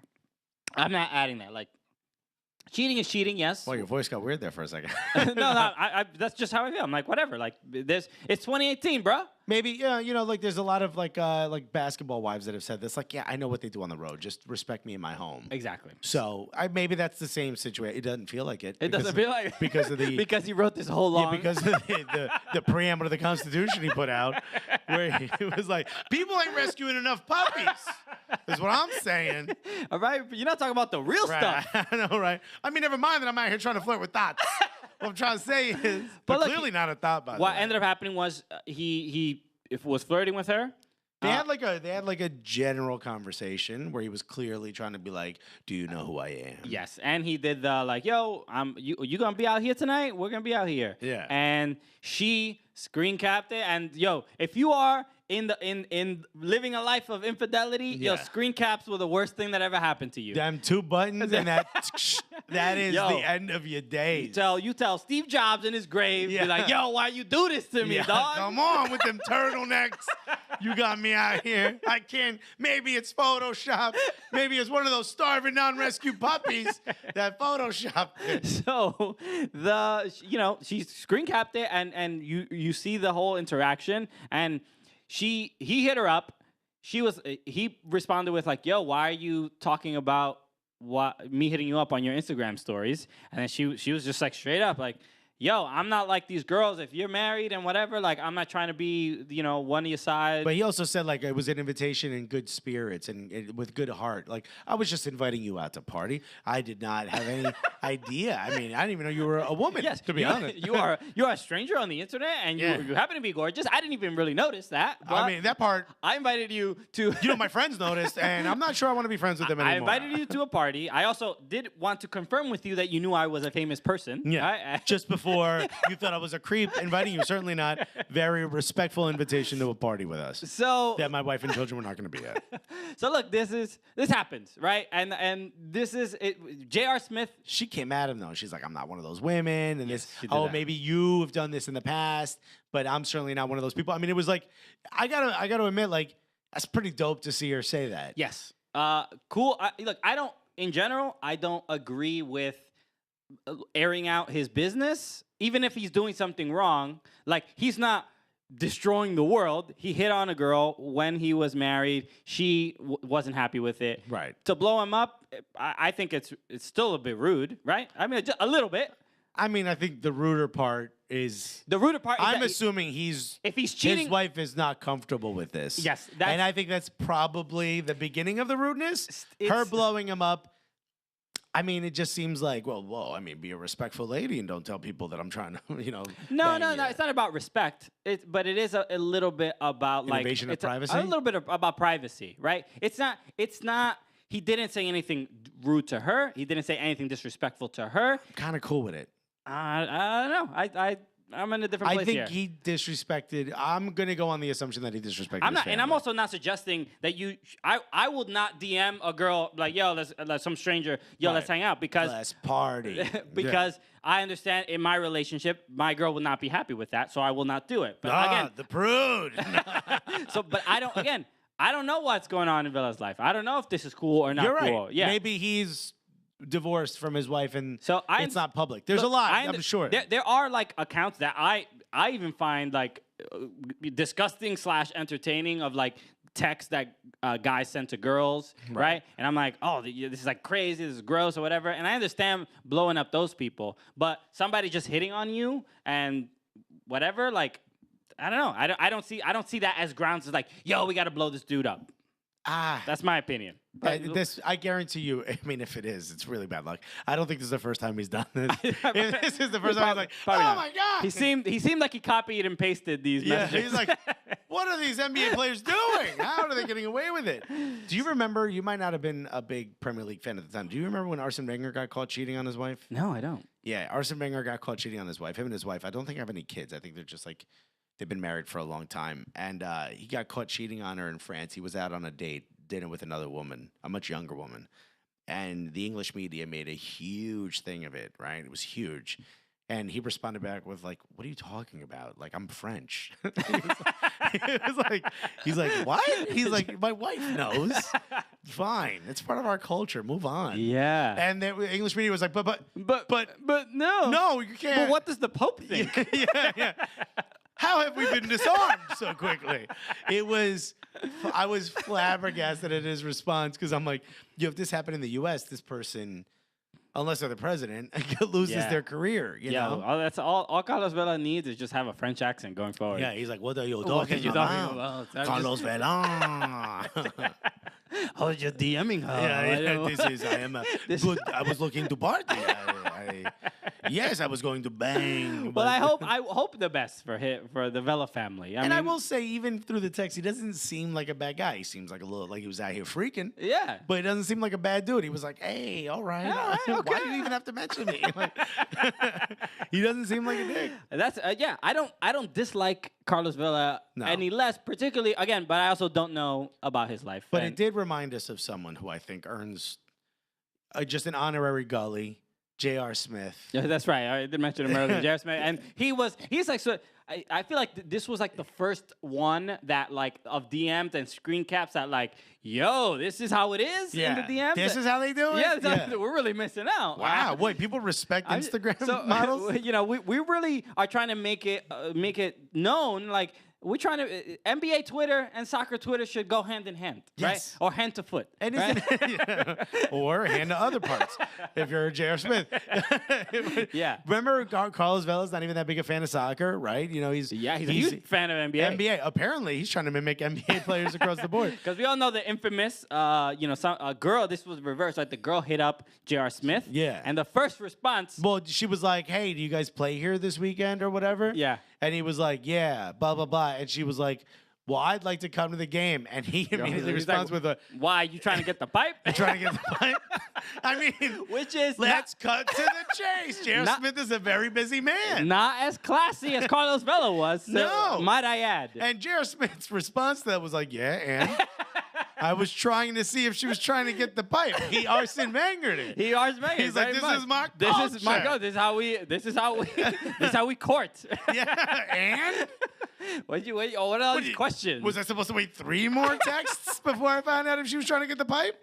I wanted to find out if she was trying to get the pipe. So, look, we're having fun with it, but we wish them all the best. Yeah. To the Smith and the Vela family. Yes, and whoever this lady is.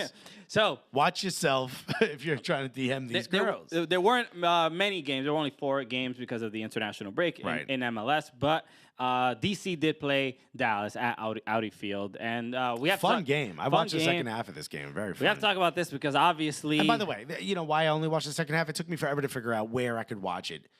Enough. Was this on? No, this was a Twitter game. It was like on Univision, and I think it was Unimas. No, it wasn't Unimas. It was on Univision. Oh, just regular Univision. And it just this is ridiculous. You know, there's LiveSoccerTV.com. There's MLS app. There's the ESPN app. There's all these places that you have to go to see where the game is on. There's got to be an easier way. There just has to be an easier way. You know, you live in America, right? Where soccer is not heavily too many options. Not heavily supported, so it's a little. Yeah. We're gonna have to do a little due diligence to find out when so annoying. where the games are gonna be. It is the shown. most annoying. Sometimes the MLS app doesn't even tell you where. It's so annoying. Okay. Have a link. Just here's a button, MLS app. You press this button, and the app that is associated with that game will come on, whether it's ESPN Watch or ESPN Plus. I hope the MLS MLS one of these other ones. This is ridiculous. Digital team is listening. Why are we making it so hard for people to watch soccer? You're the ones who signed up a TV deal with 7 stations at the same time. Stop it. Make this easier.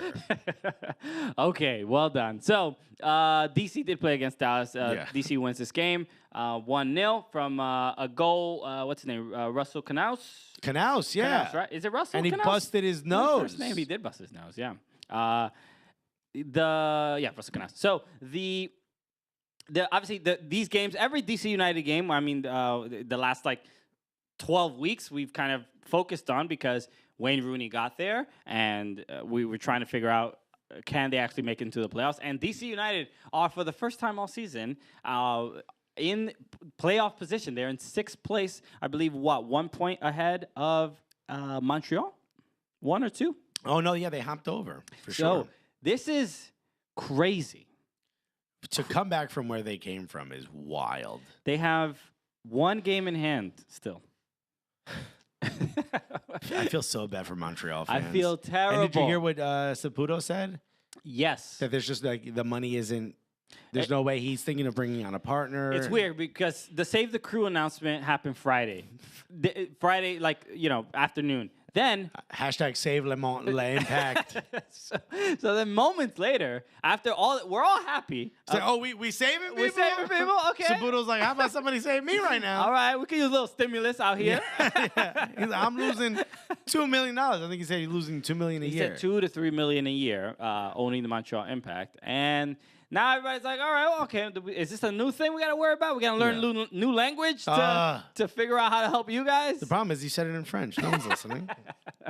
So, but we do feel bad for Montreal, man. They are a fun team to watch, without a doubt. They have moments. But it's just really the comeback story, the underdog story of DC United has the new stadium, new player. It has us all enthralled. We're like we can't even see anyone else suffering. I love Piatti. I've said that on this show so many times, and I wish Montreal was a better team and Piatti got a better chance, or frankly, move Piatti to a better team. He deserves to be on a better team, or he deserves for Montreal to do something to become a better team. That said, I kind of want to see Rooney and Lucho Acosta in the playoffs. It'll just be and fun. I know that means that they're probably going to play the team that I support, but I kind of want to see what they can do. Yeah, what are you gonna do? I'm so sorry. I feel this. I feel for Montreal fans, and I also feel for RSL fans, where we're like the team that's in 7th place. I'm like, kind of want it. I think back to the excitement when we went up to Montreal versus Toronto. Just the march to the stadium, the whole trip. We literally went up for 24 hours. Yeah. The drive up was terrible. You could see the video. Christian doesn't know how to be a passenger in a car. Oh, because I'm polite and respectful, and I leave Alexis alone? He just sits on his laptop. Why would you leave me alone on an 8-hour trip? Well, that's your problem, is that you're not good at being alone with your own thoughts in your head. I'm driving. Entertain me. Talk to me. What is wrong with you? Entertain me. By the way, I sold that car to my aunt. There's still sesame seeds in there from the bagels we ate. Yo, Montreal, you need to tone it down. Yeah. Too many sesame seeds. Too many sesame seeds. By the way, you watched the video. We had a blast out in Montreal. But that said, that game we kept saying like we just decided like 2 days before like, hey, let's see if there's any tickets left. We're going to Montreal. My wife's like, you're going where? What happened? And she was like, okay, yeah, no, take the car that you just got registered 3 days ago. And we just drove up. But that said, we were fleeing to Canada. It was, but we decided to come back. Some would say hello, whatever. But Sebastian Legend never met us there, which is Canada's the only place where 3 people could get married. But what a blast that stadium was. We went to the Stade Olympique. Yeah. We dressed too warm for it. We didn't realize it was closed. Yeah, we don't understand your French-Canadian culture. Yeah, it was too much works. for us. It was just a blast. It was just the whole trip was a blast. And watching that stadium just erupt was wild as they beat Toronto. And then they gave what's his name? Drogba, like a weird framed photo of him. They got them all. That's right. At Sears. Rest in peace, Sears. Shouts to Sears. So again, shout out to DC, man. They've been putting on a show. Yeah, they have. Every last couple of weeks. We didn't believe they could do it, but they are in the playoffs, and all they really need to do is win. Probably a win, another win and a draw probably secures it. But 2 more wins and they're in. Out of the 3 games that they have left. Montreal has 2, most teams. And Montreal needs to win on points because their goal differential is -7, where DC United's is 7. Yes, and unless they can, I don't know, field the Canadian women's team, they're not going to make that up. Okay, so let's go to our next segment because I'm excited to talk to Johnny Borrajo. Player for the Cosmos. Player for the Cosmos. New York Cosmos. Cosmos B, technically, right now. Yeah, my coach. Yeah, your soccer coach. My soccer coach. We can talk about how terrible your skills are. Okay, we can talk about. I mean, this is more less of an interview and more of a parent-teacher conference, right? Yeah. Well, your son, we could go with the route my mother took, which is to tell every teacher if he talks in class, feel free to hit him. Legitimately said that to teachers, and most of them were like, no. Okay, well. 1 or 2 of them were like, okay, and I was like, no. Uh-oh. Whoa. Hey, wait, okay, I think it's legal. I don't know, but just not too soon. We're gonna do this now. Why'd you crack your knuckles? All right, so we'll be right back after this with Johnny Borrajo. Hey, thank you so much for listening to the Cooligans. We just want to give a word to our sponsor. On the Volley Apparel, guys. Yeah. On the Volley Apparel, always looking out for you, looking out for us with great gear. But we do have to announce that we have restocked the Gulliest t-shirts. The Gulliest shirt is back, baby. That's right, and it's in a new color. Ooh. All right. So maybe you have the OG one. That one's done. It's sold out.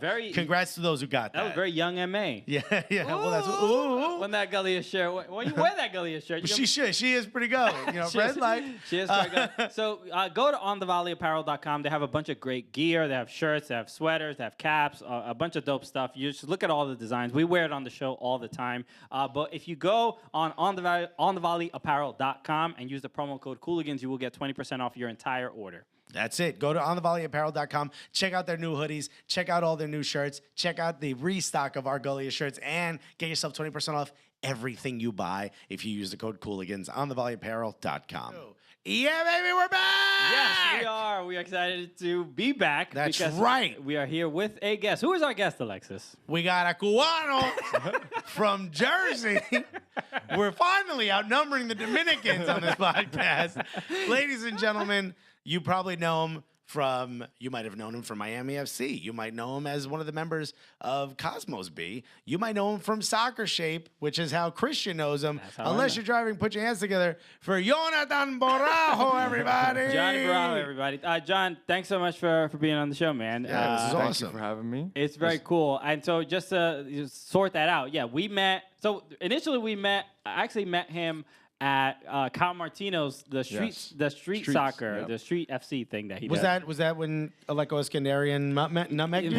Yes, we. Okay. He held his own though. Yeah. He held his own No, first he's not time. bad. He's not bad. Very generous, I Held think. his own. But Well, I remember right before because I had somewhere to go. I think I had to run back up to ABC that day. Yeah. And you were like, "Should I go to the game?" And I'm like, "Yeah, just go." And you're like, I don't know if I should go. I was like, just go. And then I found out you got nutmegged. I'm like, thank God he went.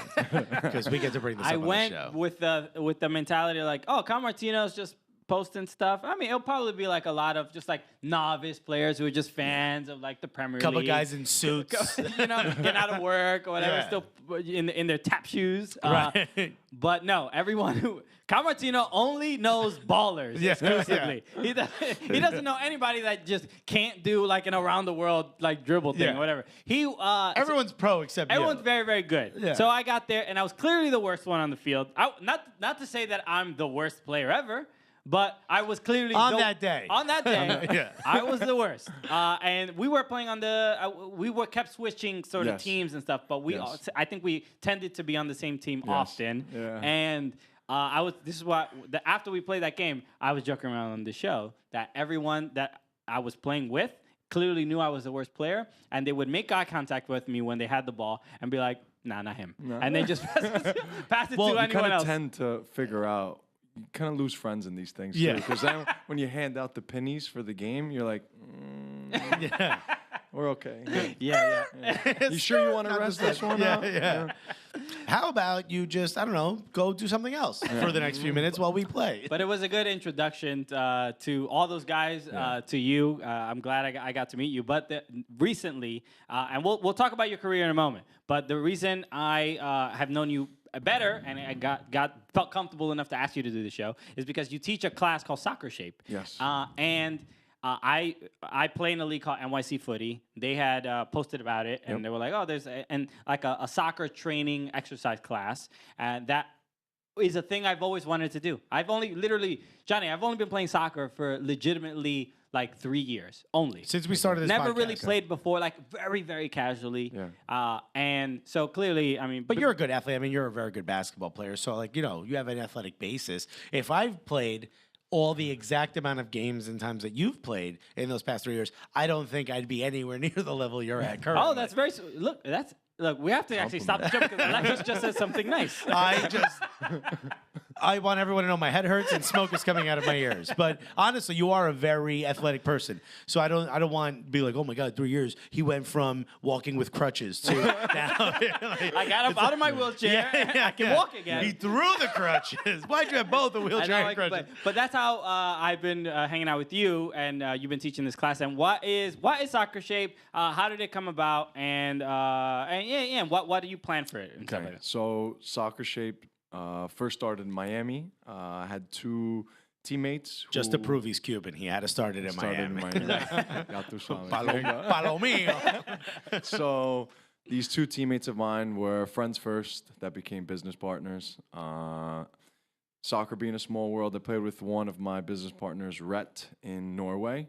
We played together in Norwegian Premier League over there. And then another one, Mason Trafford, I played with in Maryland. So we had already known each other, and then I was kind of the link between Mason and Rhett. Right. The 3 of us being defenders, we already hung out a lot.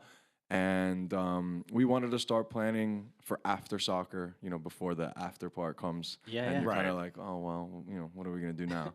So we felt like there was this void in the fitness and wellness and soccer community where we wanted to just kind of mix the two, where you can have things that we do as professional athletes, and we've been fortunate enough to be playing professionally for, you know, we're in our 2nd decade now, and been shown things from all over the world between Europe, the USA, Asia, different exercises. How can we bring that to just, you know, the normal average Joe, or the highest of high, or the lowest of low? If you've never kicked a soccer ball before, how can we kind of mix the two? I don't know why he looked at you when he said that. So how can we mix the two and kind of build this community where it was non-judgmental and you could get a really great workout in and be supportive?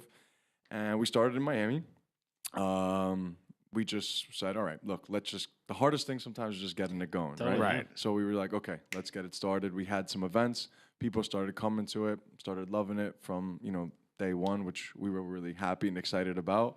For sure. To be honest, the class is great, and it completely kicks my ass. The first class I took, I was just like, there's not enough oxygen in people's lungs to do this. How do you do this? Is the question. Maybe you should, I don't know, make a spreadsheet or a PowerPoint presentation that shows me how your body is able to handle I need to take the pre-soccer shape class I can take soccer shape class. Is there a class called shitty soccer shape? that we could take. I like that. So we said, okay, we want to make almost like a gym class for adults with a soccer twist. We're going to have this boot camp where you're going to do soccer-inspired movements, but you've never had to play before. So we are a fitness class first, and then we kind of integrate the ball. We'll do some soccer exercises. Because of the class that Christian comes to, we run it through, as he said, NYC Footy, which is so nice to give us that space down in the Lower East Side. It's footy fitness powered by Soccer Shape. So you will get better at soccer. And is it almost like like if you were on a professional team, like a training you would go through during the week, like practice? So we have a boot camp style version where it's just more fitness. Then we have like a skills class, which the one that Christian comes to, where you will become better at playing soccer. We will try to help you as much as possible become better at soccer. And then we have the class promises to make you the next Messi. I don't know why they promise that, but they do. I don't know. That's pretty cool of them. And then we have like an open play style where we have 30 minutes of the boot camp, and then we have 5v5 kind of round robin where we have this little tournament style. Yeah, there is a nice little feeling like when you get to the field and you see like all the when you watch all the cones or the that's it. That's all it takes. That's all it takes for me to feel like I've accomplished something is to see cones out. I don't need to run around. You see the cones out and you're like, oh, I'm a professional soccer player. Yeah, I know. Should I text Vieira? I don't know. I feel like I'm ready to go. I did one class. But the exercises themselves are not any different than when when NYCFC or Rebels or anybody, they post like the training videos and stuff, and they're like, oh, I'm doing the same stuff that V is doing or BWP or whatever. So it's like the other day I told him actually we completed a little bit of what France did to prepare for the World Cup. So I was like, that's crazy. So basically, I won the World Cup. But I want you to know though. I wasn't like not doing anything. I was also doing I was probably doing at that moment what the fans did after they won the World Cup. You know what I mean? It's probably drinking and eating some cured meat. You know what I mean? We're doing what I do. So it is. What's the website? Soccershape. Soccershape.org. We .org. Yes. .org. Yes. .com. Hey, wherever you are, we're looking for you. Yeah, please. Come on, give that thing up already. He's not using it. You ain't using it. That's what happened with us with just at the Cooligans. That's right. That guy posted like once. Oh, yeah, like in 2012. Posted. No, yeah. GoDaddy. Trying to get in touch with him. Yeah, nothing. If you're so out we're there. at Soccer Cooligans and everything. But so what is your goal? Do you think this is something that can be a part of like Equinox gyms across the country, things like that, or like maybe making a video? Not a bad looking guy, you know? No. That's the Cuban genes right there. Yeah, well, hold on. What kind of video you want to make? We know exactly what I'm talking about. No, what I'm saying is, where do you think this can go? Because I remember a long time ago when I wanted to get better at soccer, there was a time in my life where I was playing a lot of basketball and a lot of soccer, and I'm not great at either of them, but I played soccer growing up. I mean, some of those games were in jean shorts, so I'm not acting like I was great, but I played for a while, and I was like, my wife was getting on my ass about getting in shape, and I was like, all right. And I just posted on like Craigslist or somewhere. I'm like, are there any professional soccer players that want to train someone like to go through a soccer practice? Because when I used to play basketball, sometimes I'd play against someone who played for their high school team or for their grammar school team. And I'm like, how do you know to do that? And they're like, well, they teach you that at practice. Like, you stand here because of this, that. And those are the things I never learned because I only played on the street. So I was like, maybe someone who knows a little bit more about soccer could teach me better than the guy who was on parole that was our coach. Our guy, there was a parole officer with a shotgun standing behind this guy one game. Like, maybe we need someone else to show us how to play. And someone did respond back like, yeah, I guess I could run you through the practices we run through. So it's a great idea. It's an incredible idea. But where do you see a future? So, the beautiful thing about it is that soccer, for the most part, doing these kind of exercises will better prepare you for almost any other kind of sport or athletic thing that you do. Sure. You gain like this overall awareness of your body. He knows we do these things with some mini bands and the ladder and the 360 kind of degree movements. Those goddamn mini bands. We call it South Beach booty diet. Yeah, you leave it a Kardashian booty. Yeah. So we pride ourselves on you will become an overall just better athlete. Okay, if you don't become the next Messi, that's okay. As long as you become just better at being, a bit more athletic. So maybe you'll become better for your tennis classes, better for your volleyball, basketball, whatever it may be. Better in your love life. There you go. You need a little stamina for More that. stamina. I think the Arnold Schwarzenegger jersey, super jacked up look is kind of in the that's past. passe. Yeah, Yeah, yeah. Now you just, want to look decently athletic and happy days. Cut ripped. Yeah. But in general, Or in mine, squishy. You know what I mean? That's Lovable, TLC. I'm cool with that. I'm a better hugger than Christian. I'll give but you that. in general, I always feel like, and we were, before you got here, we were talking about Sebastian Lletget, right? Sebastian Lletget is one of the most attractive human beings on the damn planet. I can't even look him in the eyes. But soccer players in general, with that build, that the body type or whatever, there is, and maybe this is maybe even a bigger question, but soccer players, I wouldn't say that they're vain necessarily. I'm sure some are. Yeah. But there is something different about soccer players compared to other sports where what you look like is a little bit a part of your identity, much more a part of your identity. If somebody goes on trial and he just, this guy doesn't look the part, there's some guys that make a career out of being good looking. Yeah. Tall, 6'4", they're like, you know what? He's going to look up. he's a good center back. Adidas jersey, has some model type. He'll be all right. Yeah. Put him on the team. Good center back. It's good marketing, right? Yeah. There. Boom. He's made a career out That's of it. amazing. Yeah. I should have been mean, a soccer player. I am gorgeous. Cristiano Ronaldo, 2017, #1 athlete in the world. Yeah. Out of all sports, CrossFit, you name it. Blah, blah. Okay, freak specimen, takes care of himself. Yeah. Right. But Not a soccer, bad looking guy. Yeah. Yeah. Jawline wise. They're- Maybe what he's done in the past is up to question right now, but yeah. So let's talk about your career, right? Because you're currently playing for New York Cosmos B. You were recently with Miami FC, and you won the spring and fall championship in 2016 and 17. 2017, yeah, spring and Spring, spring right? and fall. So the last couple of weeks, I think since I started taking the class, I was like, oh, let me player. He's the player for Cosmo. Let me look him up or whatever. Let's watch some Johnny Borrajo YouTube videos. He got them. The highlight videos are there, right? Yeah. So that's how you It know. even has the terrible European trance music. You even found a way. So that's how you know it's an authentic professional soccer You player. can't have. You're not a professional yes, you're if right. you don't have a highlight that has like You're right. German elevator music in it.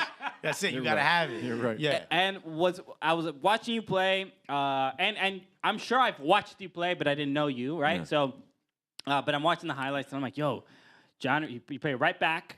They call you El Capi, right?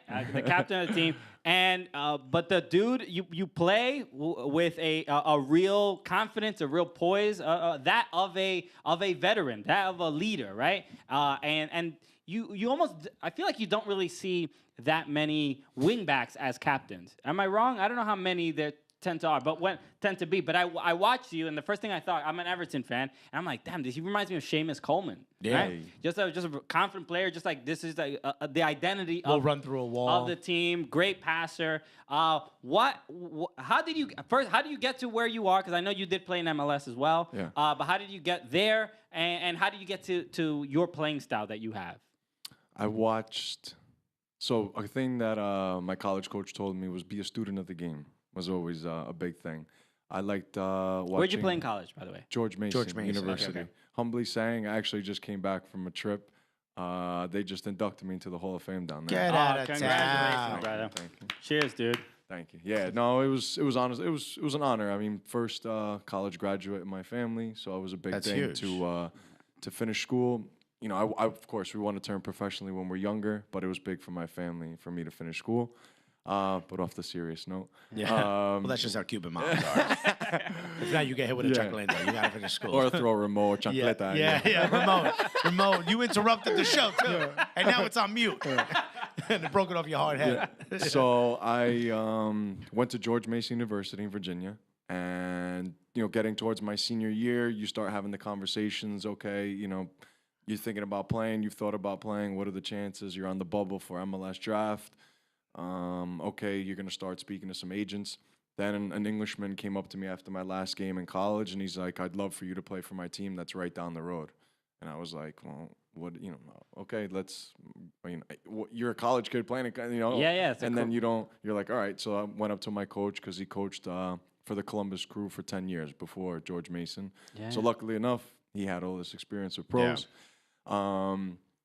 It ended up being a USL team that was just down the road from me called Real Maryland. And I was able to finish school. So I was playing in the morning, playing professionally in the morning, then I was a student by night.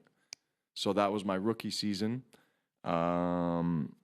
I was really, the name of the coach was Anthony Hudson. He was the son of Alan Hudson, who was a big Chelsea and Stoke legend. Yeah.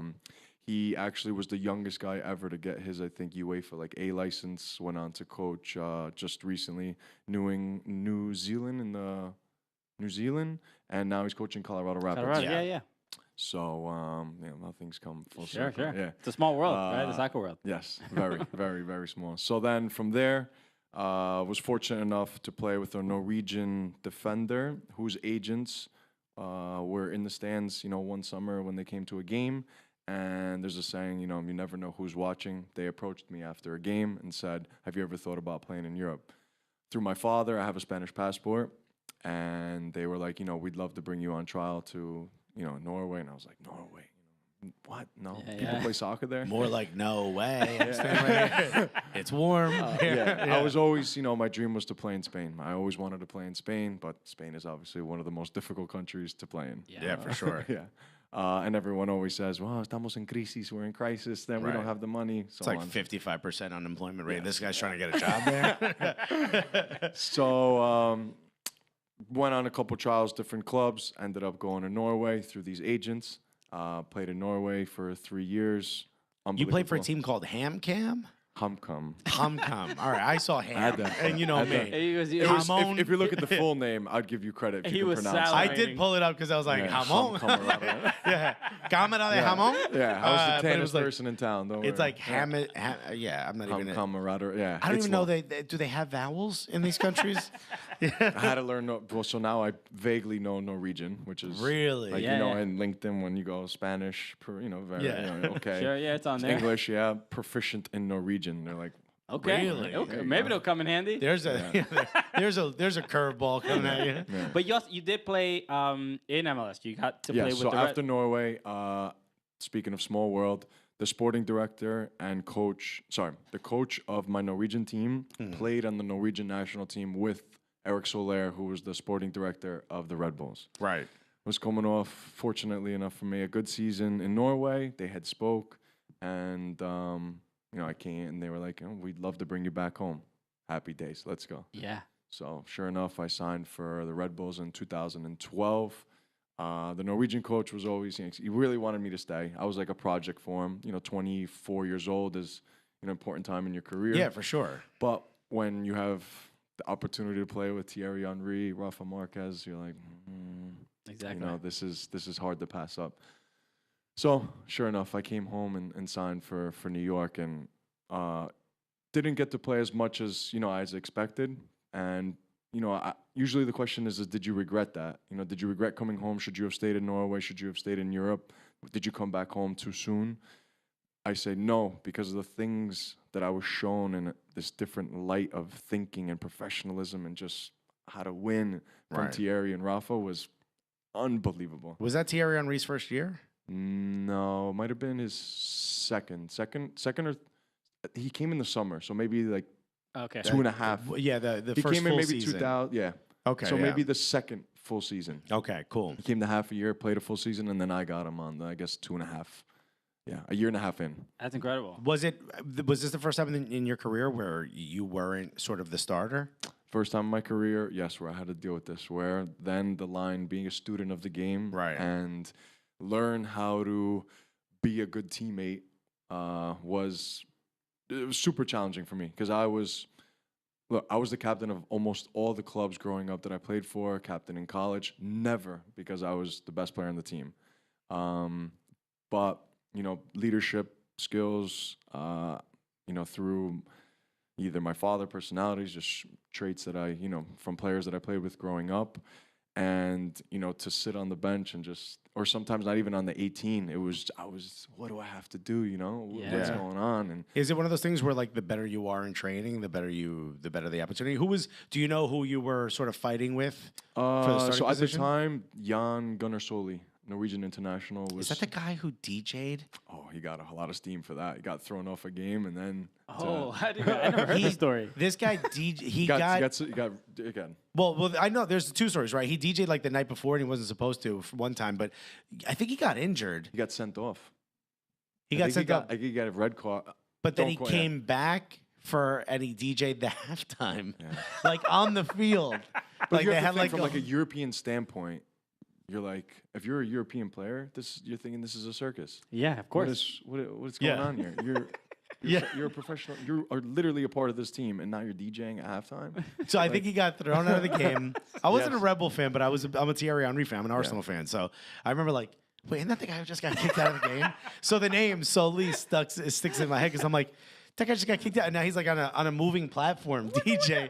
Like, but I can't explain to you. There was like a thing that was like moving around the stage. Maybe it wasn't moving. Maybe they brought it out and I watched it. But nonetheless, he's on an elevated platform that's like decorated for him to DJ. Like he's like whatever Skrillex or something. Like he's like a world famous DJ. The guy just though. I feel like if you get a red card, you shouldn't be allowed to DJ either. I feel like he's actually doing like a Dancing with the Stars Norwegian style right now. Is he really? Yeah, not surprised. Yeah. Even if he gets a red card, he's like, I'm still coming back. So he was very experienced at the time. Had played Champions League level. Was the coach Hans Backe at the the team time? was extremely. I mean, it was. If you were a young player, it was almost impossible to break in. I mean, there was Swedish internationals, Norwegian internationals, Mexican, Costa Rican, French, U.S. Yeah. It was I don't know where the salary. I don't know how they got this other the salary cap. And then Kenny Cooper was scoring 18 goals that season. For the younger strikers, Thierry Henry and a guy who's scoring there's no chance. Yeah. So what could we do in training then? Have to be a good teammate. The harder we train, the harder we push the first team guys. So that, as a young player, is difficult to see. But luckily enough, I had good guys around me. There is value in that. It's just hard to, if you're not getting out there. Because if you don't always put in a good effort, a good training session, what was told to me back then was, make sure when and if you leave this club that nobody could ever say a bad thing about you. So that if you're extremely professional every day, when somebody calls them and they ask about you, they say, you know what? This guy was in a difficult situation. He came here every day, great attitude, put in the work. And also what was told to me, if it's not going to be here, it's going to be somewhere else that you're getting better prepared for. So luckily enough for me, I had good guys around me. That's good advice. They were able to help with that. And it helped me now as an older player when players were in that situation.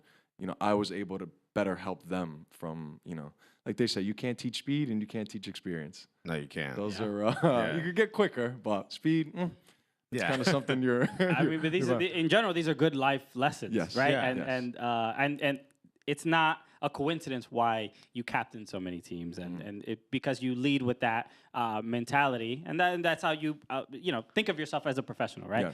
Yes. Has running Soccer Shape made you interested in coaching? So I'll fast forward to the rest of the career. Because you've seen the talent that I bring, and you kind of just I'm a leader of men. So from there, I went to San Antonio, 2014, won NASL 2014 Soccer Bowl. I believe it was what it was called. Which I believe I watched. It was televised. I believe I watched that. Yeah. Yep. HEB was on the back of the jersey at that time. Yeah, we played against Fort Lauderdale Strikers in the finals. Basically, you have to beat the New York Cosmos or else you're not going to win. Yeah. Then in 2016, then I moved to the Fort Lauderdale Strikers. I had torn my ACL actually in the off season that year. Ouch. Which brings me to the coaching. You never know how you're going to come back from a big injury. So with the time that I was off from soccer, I went and I did my coaching licenses. Oh, that's great. Awesome. So I did my B license in 2015 to better prepare for after if the knee wasn't going to work after. Right. And luckily enough, I had an unbelievable, doctor in physical therapy. I did surgery January 12th. I came back and played professionally in 6 months, by summer, July. That's huge. Jeez, what are you, Adrian Peterson? Jeez, that's amazing. It's 5.5 months training. Just horse placenta? Just dipping your foot? Yeah. So came back, did that, got to the semifinals, lost to Cosmos with Fort Lauderdale. Then Miami FC came around. Got a phone call from Alessandro Nesta's staff, and I said, well, this sounds like a good opportunity. Yeah, for sure. And, one of the best decisions, I made to definitely jump on board with that project to learn from, one of the best defenders ever.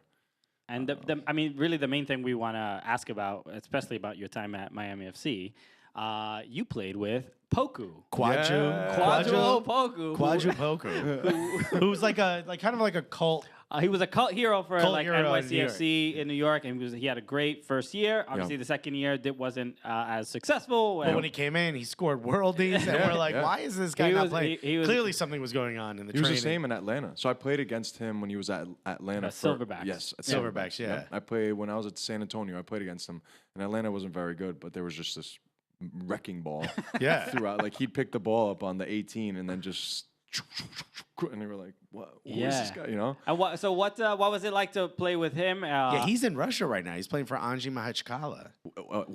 Not anymore. Now he's at Tampa Bay Rowdies. Oh, all right, back in the U.S. Look at that. Back in the U.S. Okay. Yeah. It's too cold. I'm sure. It's Ghanaian. Come on, that's a hard He's transition. like, the temperature's allowed to go below 70. I think I'm gonna go home. What was it like playing with him? And just about your time at Miami FC and your you played especially during a time when now NASL we don't know what's going on. What was it like playing with him? And then so what state the league is in now? Poku came at we could not win a game our first season. You have to think it was in a completely European group of gentlemen who worked at the highest of levels. Yeah, and naively. Basically, clubs in this country, they have open tryouts where you got to pay $100 to come try out for the professional soccer team, which is unheard of in Europe. So they did this in the U.S. You know, this Miami FC. We ended up signing eight or 11 guys from this tryout for the full professional team. I don't think 8 guys have in the history of U.S. soccer ever signed from all of the open training. All of the open trainings that have happened in probably the 20-something years this country has been never. We signed 8 to 11. I don't know, around there. It's like going to an open mic for the first time and they're like, you got a Netflix special. You're on Netflix, kid. Get on here. And good contracts too, because I don't know if you heard Miami salaries. Yeah, Miami was paying money. Money. Yes. So I get to preseason myself and 5 other. You didn't go through the open trials. You got you got. So I get there for preseason. There's only you're like, 5, who are these accountants? There's 5 signed guys. And I get there, and I'm like, I look at my business partner, a teammate, Rhett, and I'm like, buddy, what did we sign up for? I was like, I thought we were gonna play for Alessandro Nesta, and I'm like, we're in big trouble. So. Anyway, Poku was a part of the regime that came in the summer and just completely changed and helped us out big time. So, which was a big move for those who don't remember. Yeah, Miami FC bought him from NYCFC for big money, $700,000, I think. Was it? Yeah. And we heard rumblings that he got a cut of that. Well, think about it. He went from making 60,000, whatever he was making in the MLS to I'm not sure what his deal was in Miami, but I would imagine if he got bought for 700 and something, he was probably making some decent cash. Yeah, which is how it was weird to us to see you drop to the lower division and make more money. That's when we knew, all right, we don't really understand what's happening in NASL right now. Yeah. So I think I want to say that maybe MLS can have a larger roster because they have a bigger budget. So maybe MLS has 14, or I don't know, let's call it 18. Yeah. Solid players. There's no drop off after 18. Maybe NASL is 1 through 14. Right. And then USL is, I don't know, 1 to 5. Okay. Right. Around there. If maybe I'm wrong, different, it's a game of opinions. Just a good range. It's a good way to understand it. It's a game of opinions, right? Yeah. So, Miami FC was very much not like that. Miami FC signed 24 starters. And they wanted to create competition from within because that would raise the overall level. And that's how it was. It's very European. It was very European, cutthroat. It was, Nesta would say, there's 11, there's 18, and then there's the guys like this in the stands. That's what he's saying. Yeah. And it was a way he wanted us to bleed, to fight. Show him that you want the shirt, that you want the jersey, that you want to be a part of the 11, and if not the 11, the 18. So... Back to kind of Thierry, Nesta had this same mentality where it was just they would do whatever they had to do to win. And that goes to show you why they spent so much money in the summer with him and Richie Ryan and Michael Lahoud that we signed. Right. And Poku came in, and he was phenomenal. He was the X factor for us. He was able to hold the ball, receive the ball, take on things he did with NYCFC, but now he was playing the whole game. Right. So instead of just the glimpses that you saw at NYCFC, we saw a bit more of because he was afforded more time. So he was phenomenal for us. He was a great acquisition. And, you know, Nesta was hard on him. You know, he expected a lot of him. He was very, but he was hard on everybody. There was a bar to be met, and as soon as you met that bar, he put another one, then another one, then another one. Yeah. And you kind of were like, where does this end? Where does this end? Yeah. But he was, so to Miami in general, and NASL, to touch on NASL and the situation, he wanted to leave an imprint. He wanted to have an identity, a style, something different. Let's show this country a beautiful way of playing soccer. Right. Let's show this country that no matter where you go, who you play against, we're going to play the exact same way. We're going to play our brand of soccer, and we're not going to change because we're on turf or we're playing against Dallas in the heat or Houston in the summer. No, it doesn't matter. We are going to play Alessandro Nesta's style of football, no matter where we play. Very stubborn. Yeah. You could call him, hard-headed Italian. Right. But which, as a Cuban, you understand fully anyway. Sure. So also, hard-headed Italian is pretty redundant. Yeah. Yeah. Oh, we heard you say Italian. Old school, but it was beautiful. Yeah. When it clicked, it was unbelievable to see just 80% possession. Just 1-0 wasn't enough. 2-0 wasn't enough. He wanted to embarrass other teams. We wanted to win 7-0. I swear he would come in and say, I need 5 more. Well, as a guy who played for Red Bulls and somebody wanted to win 7-0, it just doesn't hurt NYCFC fans, it hurts to hear that. That was the score you had to pull up? It's all touchdown. Of all numbers, you can say.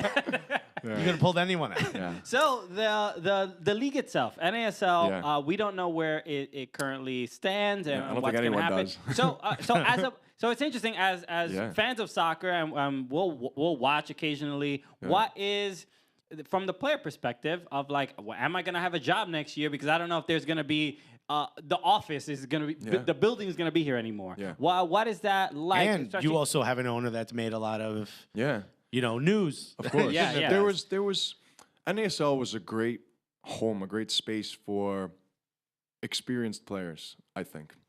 There wasn't a lot of rookies in our league. There was veteran players who were you could make a living from your salary. What I mean by make a living, and this is something to go back to Nesta, for you to be an absolute professional in your job, in your soccer career, he was like, I cannot pay you $50,000, $60,000 because you cannot do what I want you to do with that type of salary. I need you to sleep well. I need you to eat well. I need you to relax in your home life. I need you to be able to take out your girlfriend, boyfriend, sister, cousin, wife, kids, go out to dinner, have a good time, get a hotel, go to Magic Kingdom, go to Disney, whatever you need to do in your off life to be better prepared for the field. Right. I do not care what you do outside the field, as long as you are 110% ready to be everything I need you to be. Right, you need to be paid enough to relieve all the other stress. Health insurance doesn't exist in,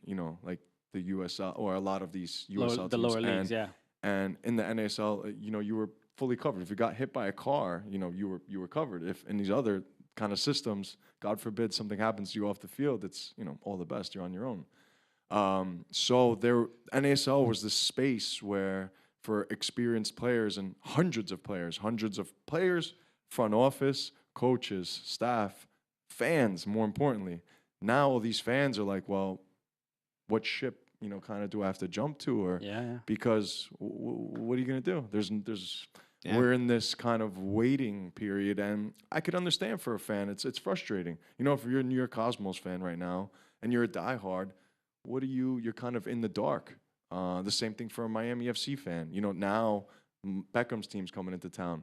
Do you just jump ship and start, supporting Miami, Beckham, Grupo Internacional? Yeah. Inter Milan, and you don't kind of, everyone's kind of like in this, I don't know period. And there's not, much information ever given to us as players. We see what's on Twitter. Twitter is like, whatever's on Twitter, you're like, oh, all right. Okay, That's where we're at now. I guess I'm going into work tomorrow. And you're like, oh, NASL's another lawsuit. Okay, all right. Well, that'll be another couple months. It's sad. It's sad to see that that U.S. soccer or whatever, the kind of system, whatever, isn't creating the space for all these players. And then naturally what happens is supply and demand. There's a ton of players. Right. So now you can get a super, quality player for very cheap. Yeah. And I get it. It's business. It's a business. You're given a budget. And if you can sign, Christian Blanco for $7 a year instead of $749,000. I mean, that's my or rate. a Chipotle gift card. You can now get him for a Chipotle gift card. I'm willing to negotiate. You're like, I feel like there's a lot of room here for maybe a change. And some guys have 2 kids, a wife, or family, and mouths to feed, and you're like, wow, all right, this is my way of making money. And some of these guys can literally bag groceries probably now in New York for minimum wage, $15 an hour, and make more money than some of the contracts they're on. So that's the stage where you're at. Like myself, does it make sense to continue playing soccer for this, pennies, literally, and put my body and my life on the line? And I have the scars to prove it. It's not and what's the point? At the end of the day, it's just doing something. It's a hobby. You're prolonging kind of your life, and it just becomes, okay, I'm just going to play. Yeah. Because it's not a living. To go back to that, you're not making a living. You're not making something where you can survive or have a family survive on. So the NASL was a space, I believed. It provided this type of living for a lot of experienced guys. Yeah. So it's sad to see. Hopefully they can, whatever, they're going to build or whatever kind of structure, if it's through USL or NPSL Pro or whatever league they're going to kind of try and create. And from the player perspective who played in NASL, what is, I guess the easy question is just like, what was your perception of the possibility, or if it ever happens, of promotion relegation? Is that a thing that the lower league players even thinking about? Because, or is it just like, I'm just trying to go to work? It seems like Miami FC was like an experiment in saying like, look, it should be allowed because look how great we are. Yes, and we did that when we showed, we embarrassed Orlando at home. Okay. Then Atlanta United at home, Poku, big goal in the 90-something minute. And goes to show you, Michael Lahoud was called into his national team from Miami FC. Right. Poku was called up to the Ghanaian national team from Miami FC. Poku got a move to the Russian Premier League from, Miami FC. So credit to European soccer and, the national teams where they were like, doesn't matter what level they're at. If it's good soccer and he's in good form, let's bring him on. Yeah. So credit to them. Promotion relegation in this country. I was fortunate enough in Norway to experience it firsthand. My team, when I first went, was in the 2nd league, and we got promoted up. It was the most unbelievable experience of my life. It must have been an incredible feeling. Must have been insane. My father, my family flew out, and it was like the town was shut down, flares, parties. It was but the goosebumps after the game to just everyone slide on the grass and cheer with the fans. It's so much more than just the game. It's so much more to these fans. When you celebrate with them, it was unbelievable how thankful they were. Thank you for getting our team back to where it was, back to where we belong. Because HamKam was one of the most historic clubs in Norway. Unbelievable stadium. I remember when I first got there, I was like, this has to be it. I remember when I was going on trial, he was like, you have 48 hours to convince me. He goes, I've been coaching soccer and playing soccer for 40 years. He picked me up from the train, the coach. He's like, you have 48 hours to convince me. I was like, jeez, all right, tough crowd. So after the first training session. You're like, starting right now? How long is the ride? After the first training session, comes up to me and he goes, you're staying. I was like, oh, okay.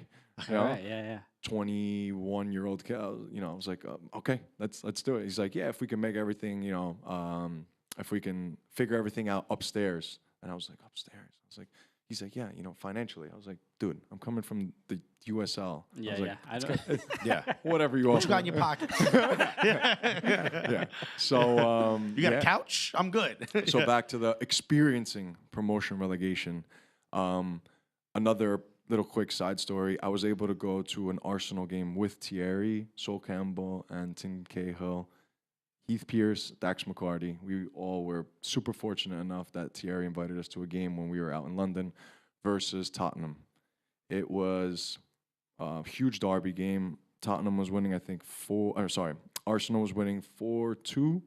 It's like the 60th minute, and Thierry's kind of just, it's a kind of circular, stadium. We're kind of in the corner by the corner flag. The whole crowd just turns towards Thierry, and it's just like, Thierry Henry. Yeah. And getting louder and louder until, he kind of waved his hand at everyone. And then he stood up, stands up, and the crowd is just like, this roar. And you're like, oh my, this is insane. This is like, it's so much more.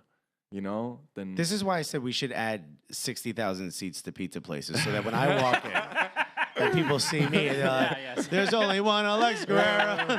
One Alex Guerrero. I mean, they're not going to stand because they're too big. No, they're like, my knees. It would be beautiful, to have that here. Just for the fans. For the fans. Yeah. For the fans, it would be, okay, for soccer, for us, of course. But for the fans, for them to experience that, I think it would be unbelievable. Will it ever come? That's...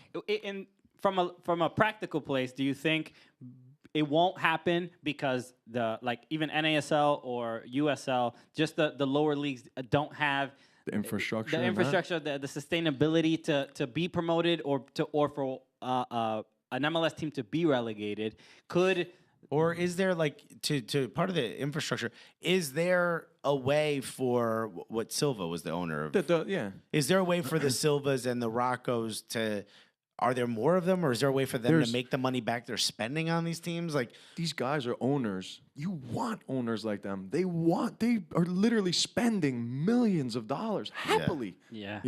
This is their passion. They're going to lose the money regardless. So might as well, taxes. So might as well lose it in a way that you're going to enjoy. Yeah. So that's what I said through Miami FC, and I thanked him, when I left. He was an unbelievable owner. He gave us everything that we needed to do to be successful on the field. That's all you can ask for as a player. We had everything. But is there a way where that could sustain itself? Because it hasn't in the past. The Cosmos were part of the issue when it was the original NASL. Then Miami FC and Cosmos and other teams in the new NASL. And then what was the guy Richmond or Richardson, the guy who was running it, was kind of all over the place. Is there a way for that to survive? If there isn't going to be promotion and relegation, is there a way where maybe some of these lower division can merge on their own and create a competitor league? Is that similar to the question you were asking? Yeah, no, more infrastructure, I think. Yeah, not a league to compete, because that can't be the purpose, right? They just renamed the divisions, right? So it's obviously MLS, then USL Championship, and then USL 2 and 3, whatever. So I wonder where they got that from. I know, right? League 1, League 2, League 3. But is it it seems like the competitive aspect of having an NASL is what is causing the issues with U.S. soccer to begin with, because they're like, we can't come to terms on what's fair for all of us. Yeah. So we're gonna keep you out of this, and we're gonna figure this out on our own. Because I think based on seeing this league standards and them being renamed, it feels like promotion relegation is a thing that they're at least thinking about. And they're trying to set it up, but not with NASL in mind. I think just their ideas are just so different. I get it. MLS, you've spent a lot of money, and the founding owners, they put in a lot, and I get it. It's a business. I understand. Especially now that I've been doing this for so long, it's very much a business. Yeah. And that's I want to say the ugly side of soccer that I've never enjoyed. The game, the most beautiful thing in the world, but the business side, it's terrible. Right. Yeah. The NASL, what example, MLS, all right? You sign a contract. I think this was just happening now with a player from Jacksonville. He had played for the Red Bulls in 2008, 9, or 10, goalkeeper.